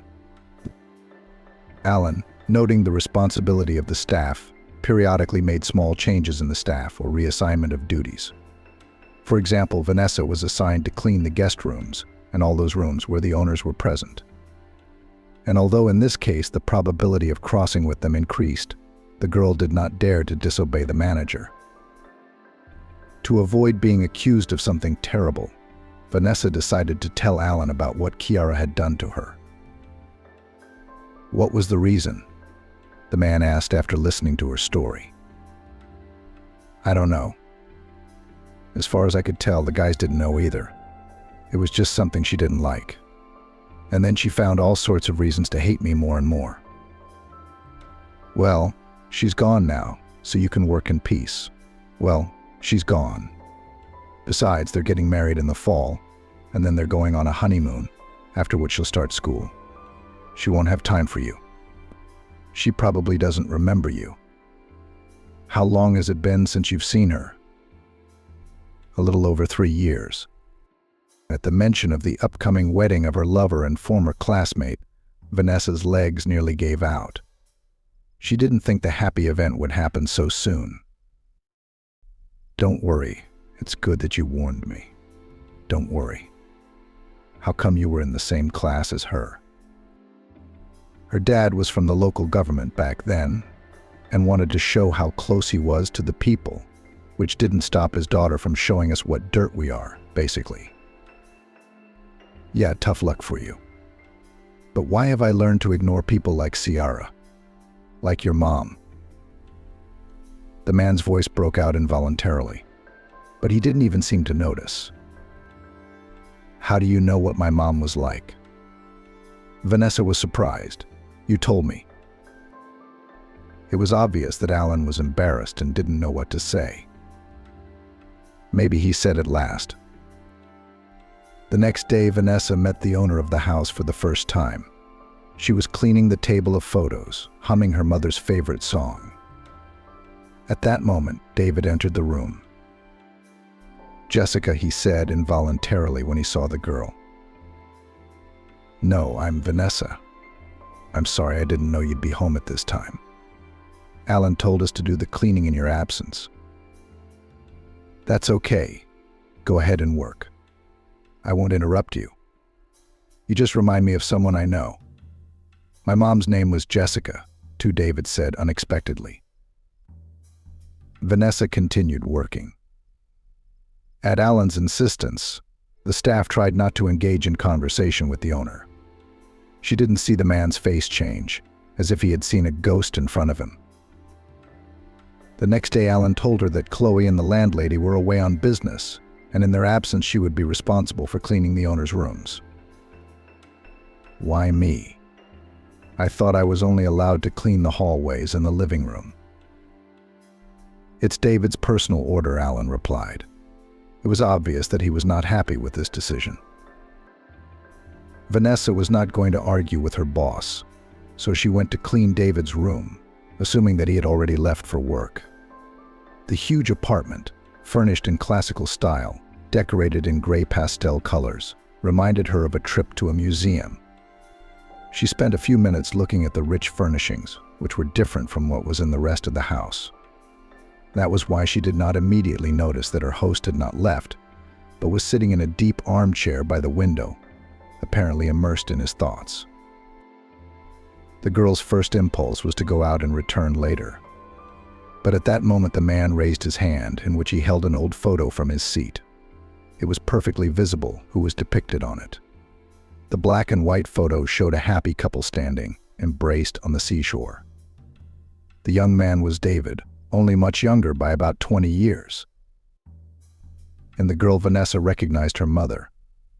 It was the very photo she had found after her mom's funeral. Only in her mom's photo, the man was ripped off. Unable to restrain the first impulse, the girl said, "Where did you get a photo of my mom?" David flinched. He seemed to be so absorbed in his thoughts that he didn't notice her entering. Quickly putting the photo away, he stood up and got ready to leave the room. "You didn't answer," Vanessa stopped him. "You made a mistake. That's me and my wife when we were young. My mom has the exact same photo, only you're torn off. And your wife is the same height as you. That's my petite mom in the photo. How do you know her?" Vanessa looked into the man's eyes. Many times she had read in books that in the eyes you can find the answer to all questions, and she had never understood how that was possible. Now, looking at the pain reflected in them, the girl realized what the man could not say out loud. "You're my father," she said. David took a deep breath and turned away from the window. Apparently, it was easier for him to talk that way. "Yes, but I didn't know Jessica had a baby for a long time. When we broke up, I had Alan keep an eye on her, watch her from afar, help her if she needed it. A year later, however, he told me he'd met Jessica. She absolutely refused any help or any mention of me at all. It turns out he didn't stop looking after you. When you were orphaned, he was the one who made sure you were placed in our home. And you didn't know about this?" "No, not until yesterday. He wanted to keep you close so you wouldn't get into trouble. He hoped I wouldn't recognize you. Basically, he had the right idea. We weren't planning on living in this house for long. The chances of us crossing paths were minimal. But why did you and Mom break up? Do you have any idea? I had a family, a kid, Jessica. And Jessica was just a temporary fling. A distraction from the family routine," the girl finished harshly. "No, you're wrong," David objected. "She was never just an infatuation for me. Not her. She and I met here in Chicago. She was visiting the museum, and I had business nearby. We bumped into each other, got to talking. Then walked around the city until midnight. I just lost my head so much that I sent my family overseas and flew on vacation with Jessica. She was so sweet, so pure, so light, so trusting. I was serious about divorcing Addison and marrying your mom. What stopped you from doing that?" "My father. When he found out what I was doing, he was quick to bring me back down to earth. Our business was completely dependent on Addison's father. If I'd left her, my father-in-law would have left us with nothing, at best. At worst, we'd be found somewhere out of town. And it wasn't just my life I was risking. Jessica wouldn't have survived either. I couldn't lie any further, so I told the truth. She was broken and crushed. In the end, she asked me to leave her and never come into her life again. I couldn't just let her disappear. I offered to move to Chicago so I could see her once in a while." "And what did she do? Did you know your mother well?" "She refused," Vanessa replied. "Of course she did. I haven't seen her since, but my father asked Alan to keep an eye on her. Well, you know the rest. I saw the deed to the apartment, so Alan gave it to me. I didn't realize who he was at the time. I see now. Maybe he didn't tell me about it. I didn't know about you until yesterday. I mean, the best person to ask is Alan, I guess. I was having a hard time with our breakup. I wanted to go to her and apologize, but suddenly I got the news that Matthew was very ill. I got on the same flight to see him. My father did everything he could to save Matthew. and I came back as late as possible. When I got back, Alan said Jessica was missing, and he couldn't find any trace of her. That's probably when you showed up, and that's how he kept you from me. Maybe he did the right thing. Knowing that my beloved had a child with me, I could hardly resist leaving everything for you. But you had a child in your family, too. Yes, I did, David said absently, and turned back to the window. Vanessa decided that the conversation was over and left the room quietly. As she was about to close the door, she realized and asked, "Can I continue working here?" "I won't say anything to anyone, I promise." "You're just like your mother." "You're not a mercenary," David replied. "I don't know what you mean." "Of course you can stay, but promise not to tell anyone about anything. If I may, it's going to be hard to explain now." Back in her room, Vanessa took a long time to come to her senses. The man she had never dreamed of meeting turned out to be her master, the owner of a huge fortune and family. Vanessa tried not to think about it at all. After all, now it turned out that she had fallen in love with her own brother for the first time. Now her love was not only unrequited, hopeless, but also criminal. Incestuous. She had to forbid herself to even think about it. The ideal would be to quit this house and forget this family like a bad dream. About demanding something from her father, the girl did not even think about it. After sitting in the room for about half an hour, Vanessa decided to find Alan and consult with him. Besides, she wanted to question him, because he almost certainly knew she was the owner's daughter when he invited her to work in his house. Besides, she hadn't fulfilled her duties, and she was used to working responsibly. Right now, though, the thing she wanted most was to pack her things and leave for her hometown. Probably my mother also decided almost 20 years ago, when she refused all the benefits offered by my father, refused to destroy his family. Although she herself, with great difficulty, was able to raise her daughter on her feet. Maybe that's why she left life so early? There was a knock at the door. Vanessa realized she'd been in the room for quite some time. Did they notice her absence? Alan was at the door. "We need to talk," he said, and gestured for her to follow him. Vanessa thought it would be about her and the fact that she had learned the secret of her birth. However, judging by how tense and even angry the man was, the girl guessed that something similar had happened. "What do you think you're doing?" Alan asked. "What are you talking about?" Vanessa feigned innocence. "And pretending to be an innocent fool. And pretending to be an innocent fool. She's making a spectacle of herself here, saying that Ciara might slander you, and she's hanging herself around Matthew's neck." "I didn't hang myself. I fell down the stairs. He caught me. And at 12 this afternoon, I've been bombarded with questions about who he is and where he's from. I don't know where he is or how he's acting. I was checking the dust in the closet. Standing on the stairs, he quietly walked in. I lost my balance, almost fell. That's the whole story of our interaction. I swear to you. Learn, girl. I won't allow you to interfere in the lives of family members." "You won't? Then why did you bring me here? Or are you telling me you didn't know who the owner was? Or didn't you buy my mom an apartment when I was born? Didn't you look after her? You didn't find me?" "It doesn't matter. I just have one question for you. Why?" Alan didn't seem to be so much taken aback by the news as by the fierce intensity with which she spoke. "How do you know everything?" he wondered. "You probably haven't noticed that I look remarkably like my mother, but my father did. Besides, I saw a photo of them together, so there's no reason for me to be messing around with my own brother." Still not recovered, the man sat down and was silent for a few minutes, as if gathering his thoughts and choosing words. Finally, he spoke. "Yes, I did buy the apartment for Jessica. Because David had done her an injustice. He had no right to leave her like that, like a tired toy. Not her. Pride wouldn't let her tell him about the baby. Pride wouldn't let her ask for money to support her. That's why I didn't tell him anything about you. He just had no right to know that he had a child. His baby is his own. His own. But he'd already had Matthew by then. Yeah, another baby. I fell in love with her, and I wanted her to be my wife.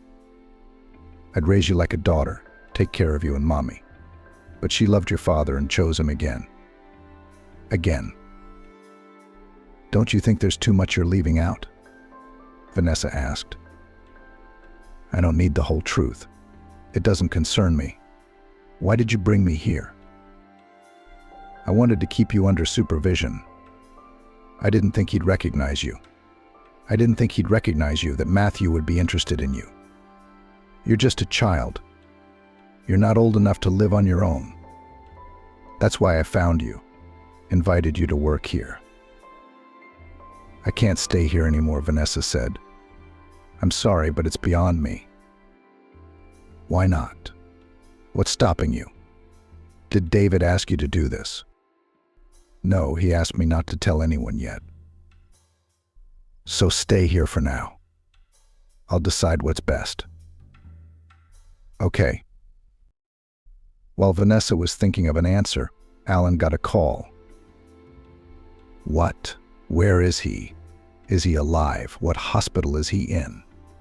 The man exclaimed. A moment later, he sprinted out of the room and rushed toward the service exit. Vanessa remained, not realizing what had happened. By late afternoon, it was learned that Matthew, while riding out of town in an automobile, had been involved in an accident. The likelihood that he would be alive was minimal. From the news, Vanessa could hardly stand on her feet. David rushed to see his son at the hospital. Alan was there too. The others had to wait to see if the young man would survive the night. By morning, it was reported that the boy needed a blood transfusion. And a few hours later, it became known that the injuries were much more serious than the doctors had decided the day before. A lot of blood was needed. In addition, the guy had a rather rare group, the fourth negative. In such a situation, the ideal donor could be someone close to him. Vanessa's first impulse was to offer herself as a donor, but her Rh factor was positive. She was surprised by this. She had known since high school that children inherited their father's Rh factor, so it had to be the same for her and Matthew. Meanwhile, the search for a suitable donor was unsuccessful, and time was literally counting by minutes. Close relatives and all those who were in the hospital at the time were checked for a match. Unexpectedly, Alan turned out to be a suitable donor candidate. No one paid any attention to it at the time. Everyone was alarmed by the guy's condition and was glad that he would live. Recovery took quite a long time. The young and healthy body was taking its toll despite the serious injuries. Chiara was sent back to England by her father so as not to upset her. Besides, the school year was starting and the girl was just beginning her studies. The wedding due to the accident had to be postponed. It seemed that neither the bride nor the groom was particularly upset by this news. At the end of August, Matthew was discharged from the hospital. Vanessa, who all this time tried not to show her father in front of her eyes and not to remember about her inappropriate feelings for her brother, realized that her idea to go home at the beginning of summer was the most reasonable. It turned out that Alan had interrogated her on the day of the accident for a reason. Matthew had shared his plans for Vanessa with him. The guy really fell in love and planned to leave the bride imposed by her father. He was not at all embarrassed by the fact that his beloved was a maid and that his father would be furious when he found out about everything. He decided to share his plans with someone he had grown accustomed to trusting since childhood. Uncle Alanonu, his father's assistant and longtime friend, had actually raised the boy. In many ways, Matthew trusted him much more, so he decided to confide his plans for his upcoming marriage to him as well. Trust him, and ask for advice. Alan realized that the boy's youth and inexperience could ruin not only his life and career, but also hurt his father. In his first impulse, Alan wanted to send Vanessa back to her hometown. His plans were thwarted by an accident, and then he realized that he was doing to Matthew exactly the same thing his father had once done to David when he forced him to leave Jessica. However, he wasn't going to let their relationship go as far. another naive, jilted girl, and another unhappy child. No, that wasn't what Alan was going to allow. He made the decision to give them time to work things out. Maybe this relationship would work itself out. Or maybe there was no love affair, just a desire to go against his father's plans. So he decided not to get involved. Besides, it had been over 2 months, and the infatuation with the girl might have worn off in the young man's head. Unfortunately for him, Matthew not only did not forget about his infatuation with the young maid, but from the first day he decided to take active steps. And the first step was a huge bouquet, which Vanessa found under her door the next morning. There was no envelope with an indication of the giver, but it was not required. There were, and could be, no options.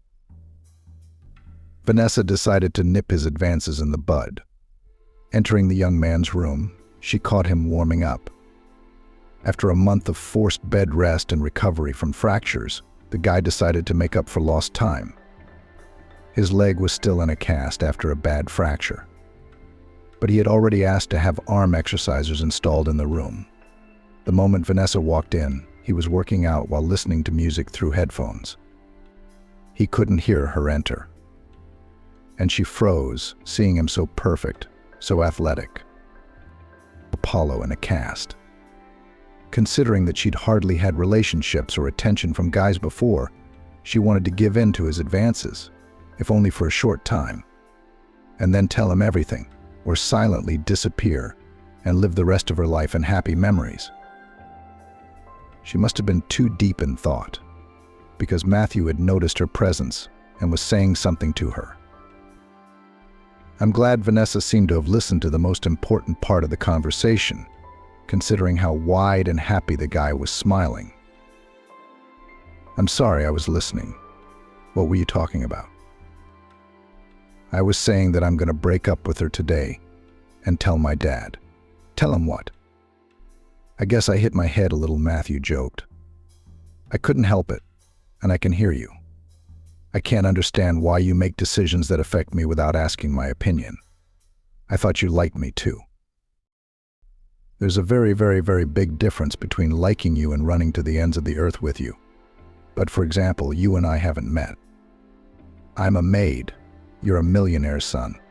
I'm a college graduate. You're a prestigious foreign university. You're rich and famous, I'm not. I wanted to finish, but she didn't dare. I don't see the problem. We've got plenty of time to get to know each other.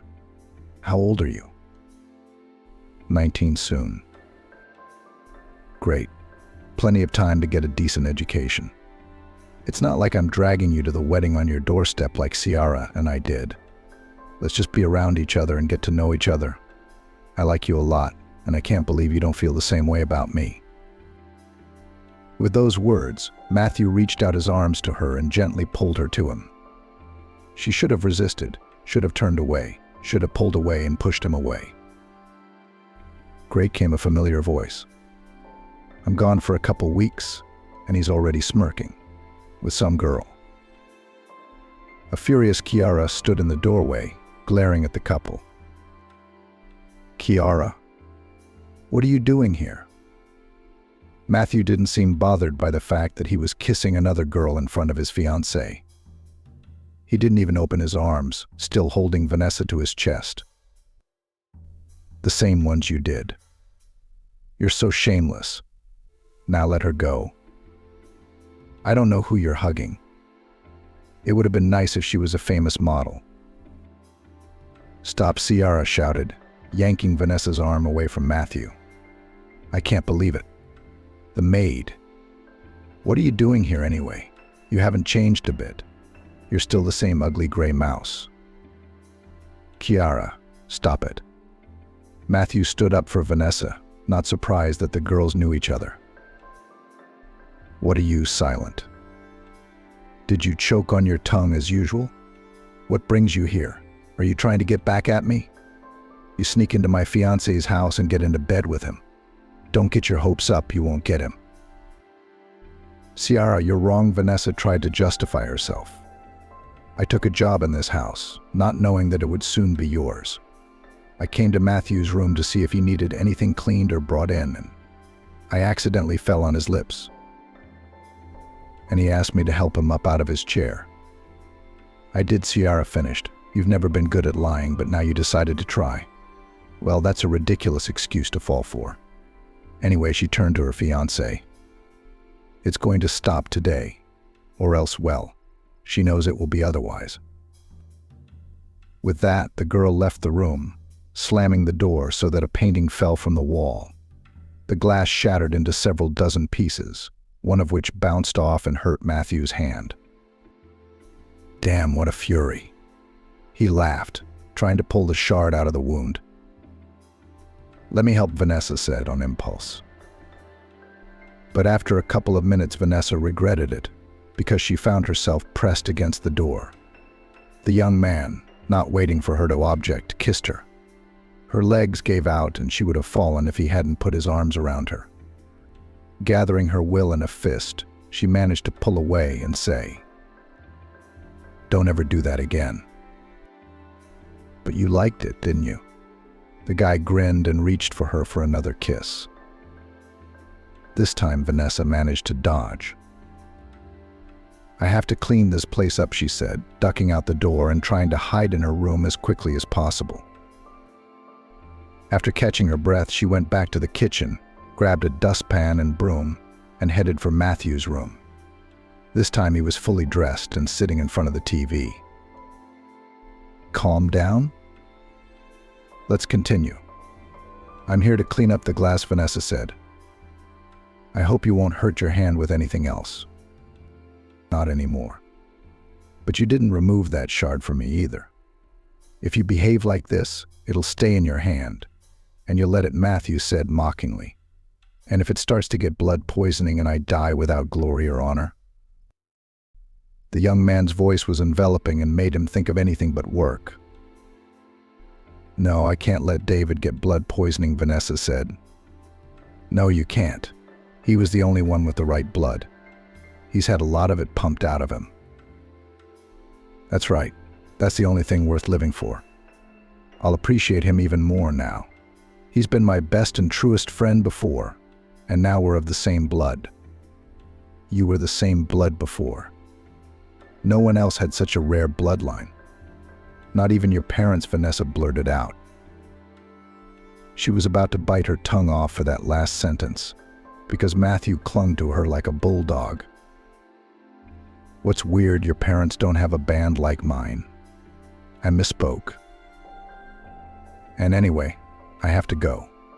Or you're not going anywhere until you explain what you meant. Matthew's tone went from playful to affectionate to categorical, unapologetic. I didn't mean anything, except that children most often inherit their parents' RH factor, Vanessa said hastily.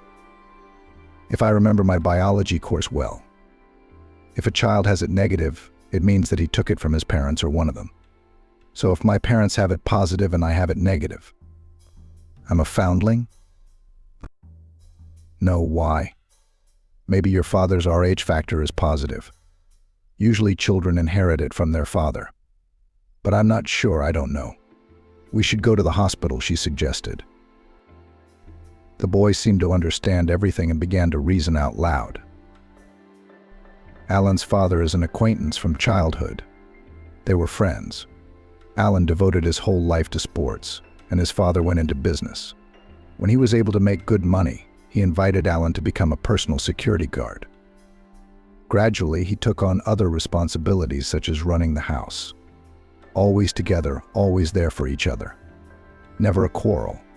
And now Alan becomes the only suitable donor for me. Well, maybe you don't know and someone else helped? Vanessa suggested. There are all sorts of reasons why a person can't be a donor illnesses. For example, maybe your mom with the same rhesus. Vanessa regretted 100 times that she had voiced her doubts aloud. No, only Alan's. Matthew cut her off.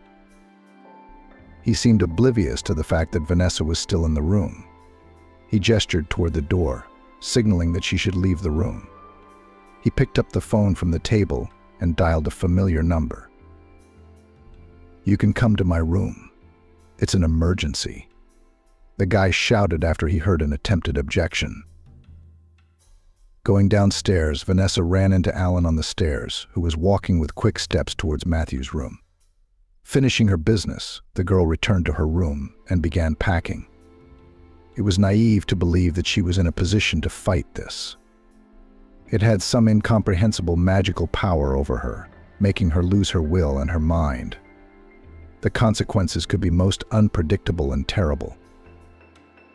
So she should have left the house, returned to her own place, and thought about how to live further, how and what to earn money for.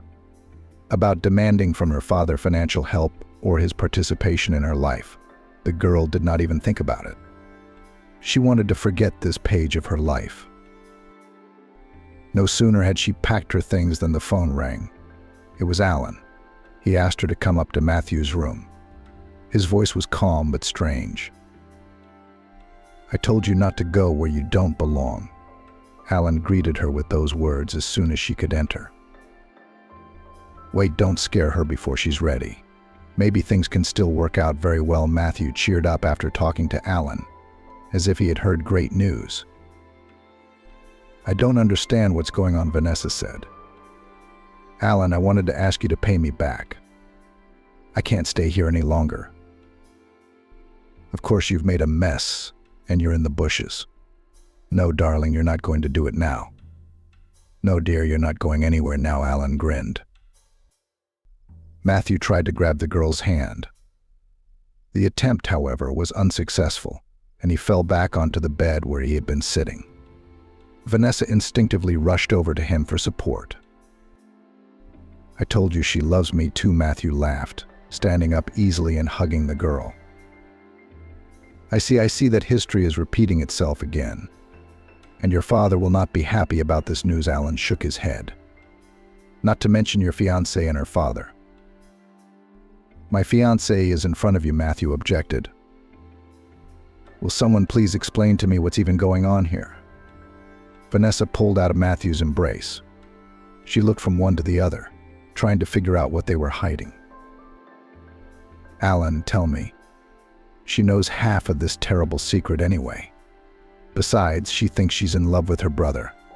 And don't argue, I can see that you like me," the guy said when the girl tried to get indignant. "Judy, sit down." "This is going to be a long conversation," Alan said. "David and I grew up in the same neighborhood. Ever since kindergarten, we've done every mischief together. Never fought, always helping each other out. We lived like that for almost 10 years until a military family moved in next door. The incoming officer and his wife had a beautiful daughter, Addison. As you can imagine, that's Matthew's mom. We were both crazy about her, chasing her around like puppies. And we weren't the only ones. She was the star of the school within a year. Nobody even noticed her at first.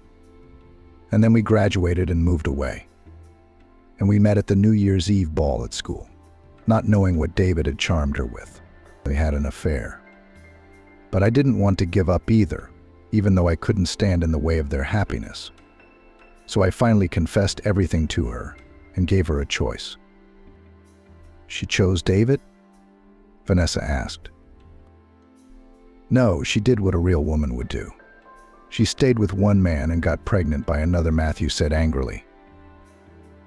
"Don't you dare say that. It's your mother." Alan almost punched the young man in the face. "Matthew, stop it." "Alan, what happened next? Tell me." As crude as it sounds, Matthew expressed the essence of what happened, Alan said. "She did choose David, and she gave me a generous gift that I couldn't have hoped for on the last night. Who would have thought that was the night she'd get pregnant?" "Yeah. So that's why you have the same blood type?"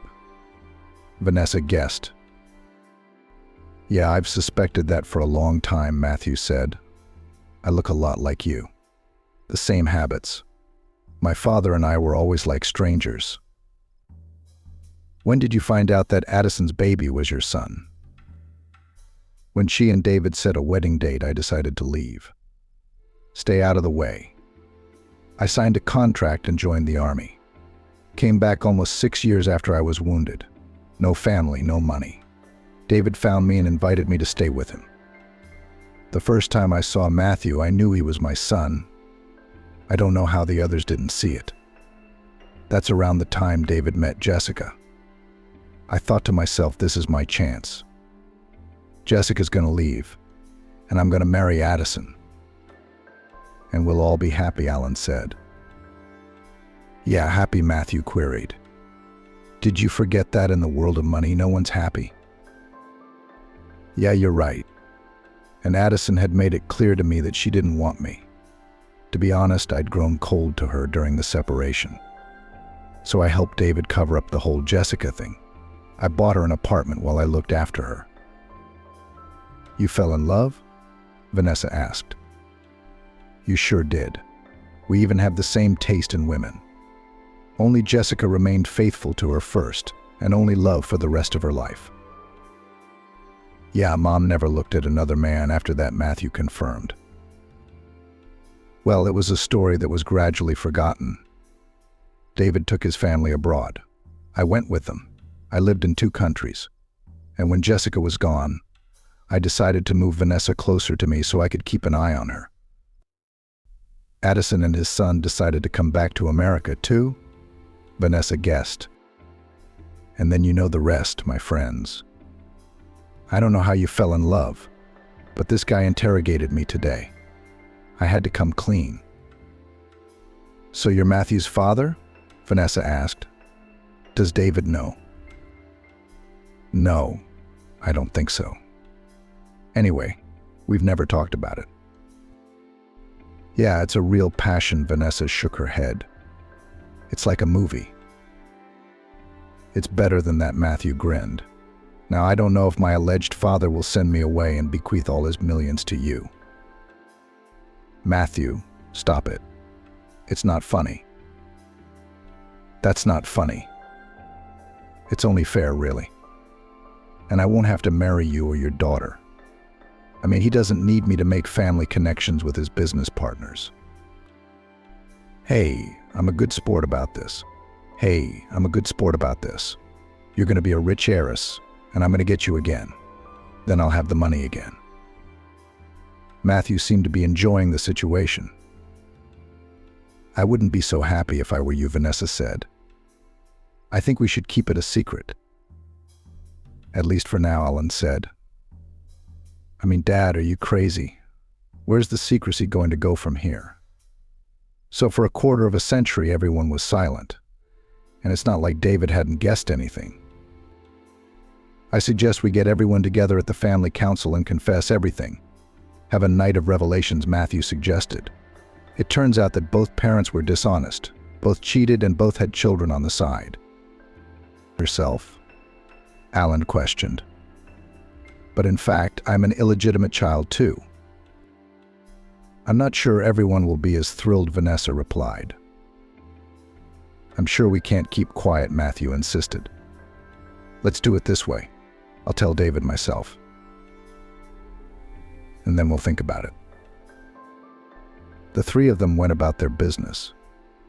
And not knowing that the capricious and resentful Ciara had already complained to her father about her fiancé Matthew.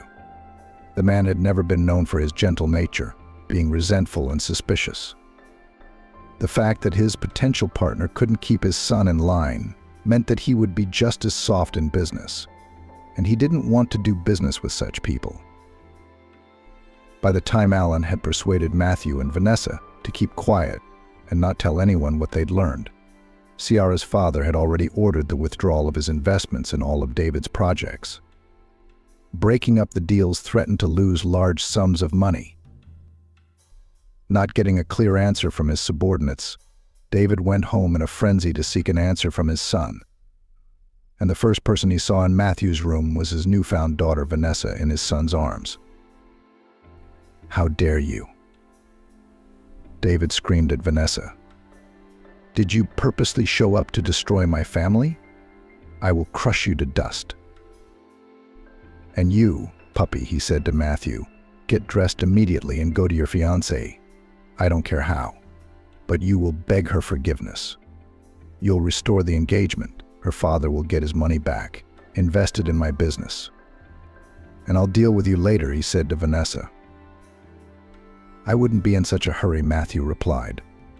Besides, you can't tell me what to do. I'm not even your subordinate, let alone anything more. What did you say? David was outraged. I'll take everything away from you.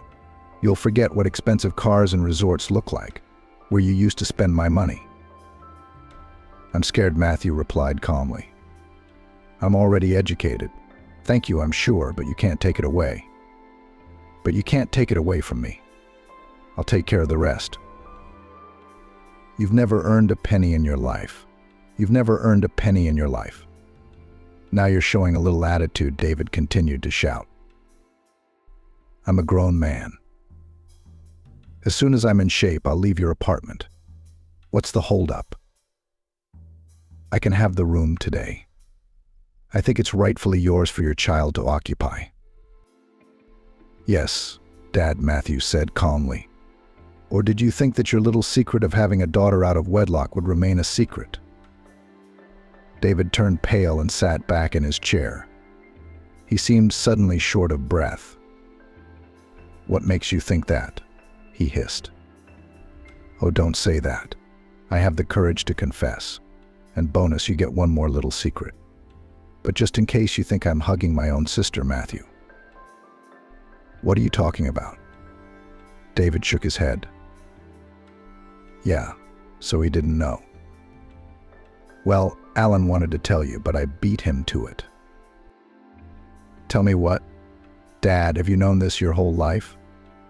Matthew stared at his father. Didn't you ever see anything in me in common with him? Even I had my doubts as a child, when he and I had common tastes and interests. That's impossible. Addison was faithful to me, David said stubbornly. By and large, yes. They had a little adventure with your friend before you got married. That's why he moved away, so that he wouldn't interfere with your happiness. You're wrong about what? That I'm his son? Matthew asked. I assure you I only found out today. Or rather, I guessed it, thanks to your clever and attentive daughter, Vanessa. It was in her bright head came the idea that the parents with a positive Rh factor, having the second type of blood, cannot have a child with the fourth negative. Genetics is a scary, stubborn, and surprisingly accurate in such matters. I checked. Vanessa was right. The fact that Alan was the only suitable donor only made her suspicious. And you should have warned us all, Matthew continued wryly. Why? Because you should have been in school, not skipping classes. Vanessa looked at Matthew and couldn't believe her own eyes. In just one morning, he had gone from a sweet and handsome boy to a tough and sarcastic one. He seemed to enjoy seeing the effect his words had on David. Meanwhile, the man was getting worse, as he unbuttoned his shirt collar and loosened the knot of his tie. From the change in his complexion, his condition was alarming. Matthew, stop it, Vanessa exclaimed. You can see he needs help. Grabbing the phone, she called an ambulance. Then she called Alan and David's driver. Together they managed to carefully take the man downstairs to the exit, where the ambulance was already arriving. The girl decided to accompany her newfound father to the hospital. She instructed Alan to talk to Matthew so he wouldn't do anything stupid again. David was taken to the hospital just in time. On the background of high blood pressure and stress, he had a stroke. Fortunately, there were doctors nearby, which meant that it was hoped that the consequences would not be so devastating. The man stayed in hospital for about 2 weeks, after which there was a long period of rehabilitation. Vanessa lived between the hospital and home. Even though her father had received excellent care at the expensive hospital, she was terrified to even imagine that she could lose her last loved one, barely finding him. She'd only crossed paths with Matthew a couple times in all this time. He, too, seemed to have lost interest in her. As soon as the cast was removed from her leg, Matthew moved out of the house without telling her where he was going. Before he left, he contacted his mother, who was in Los Angeles, and warned her that she shouldn't show up at their new home yet, for her father had found out her little secret. Don't feel bad about it, Addison replied. He has one of his own. Suddenly, his illegitimate daughter, Ciara, had turned up and was now staying in his bed. He's probably already made her his sole heir. "So you have no business in LA," Matthew said sharply. "What daughter? What are you talking about?" "Matthew, your life with him has never been perfect," Addison replied. "So I don't think you're surprised by this news. Besides, he's a man, and men have a tendency to have affairs on the side. At least, I understand him. Besides, it's not your place to complain about him." "Hisham, how's he doing?" "He'll live.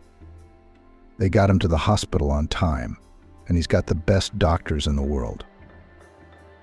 "Have you been to see him?" "No, why?" "As it turns out, I'm nothing to him now." "He raised you?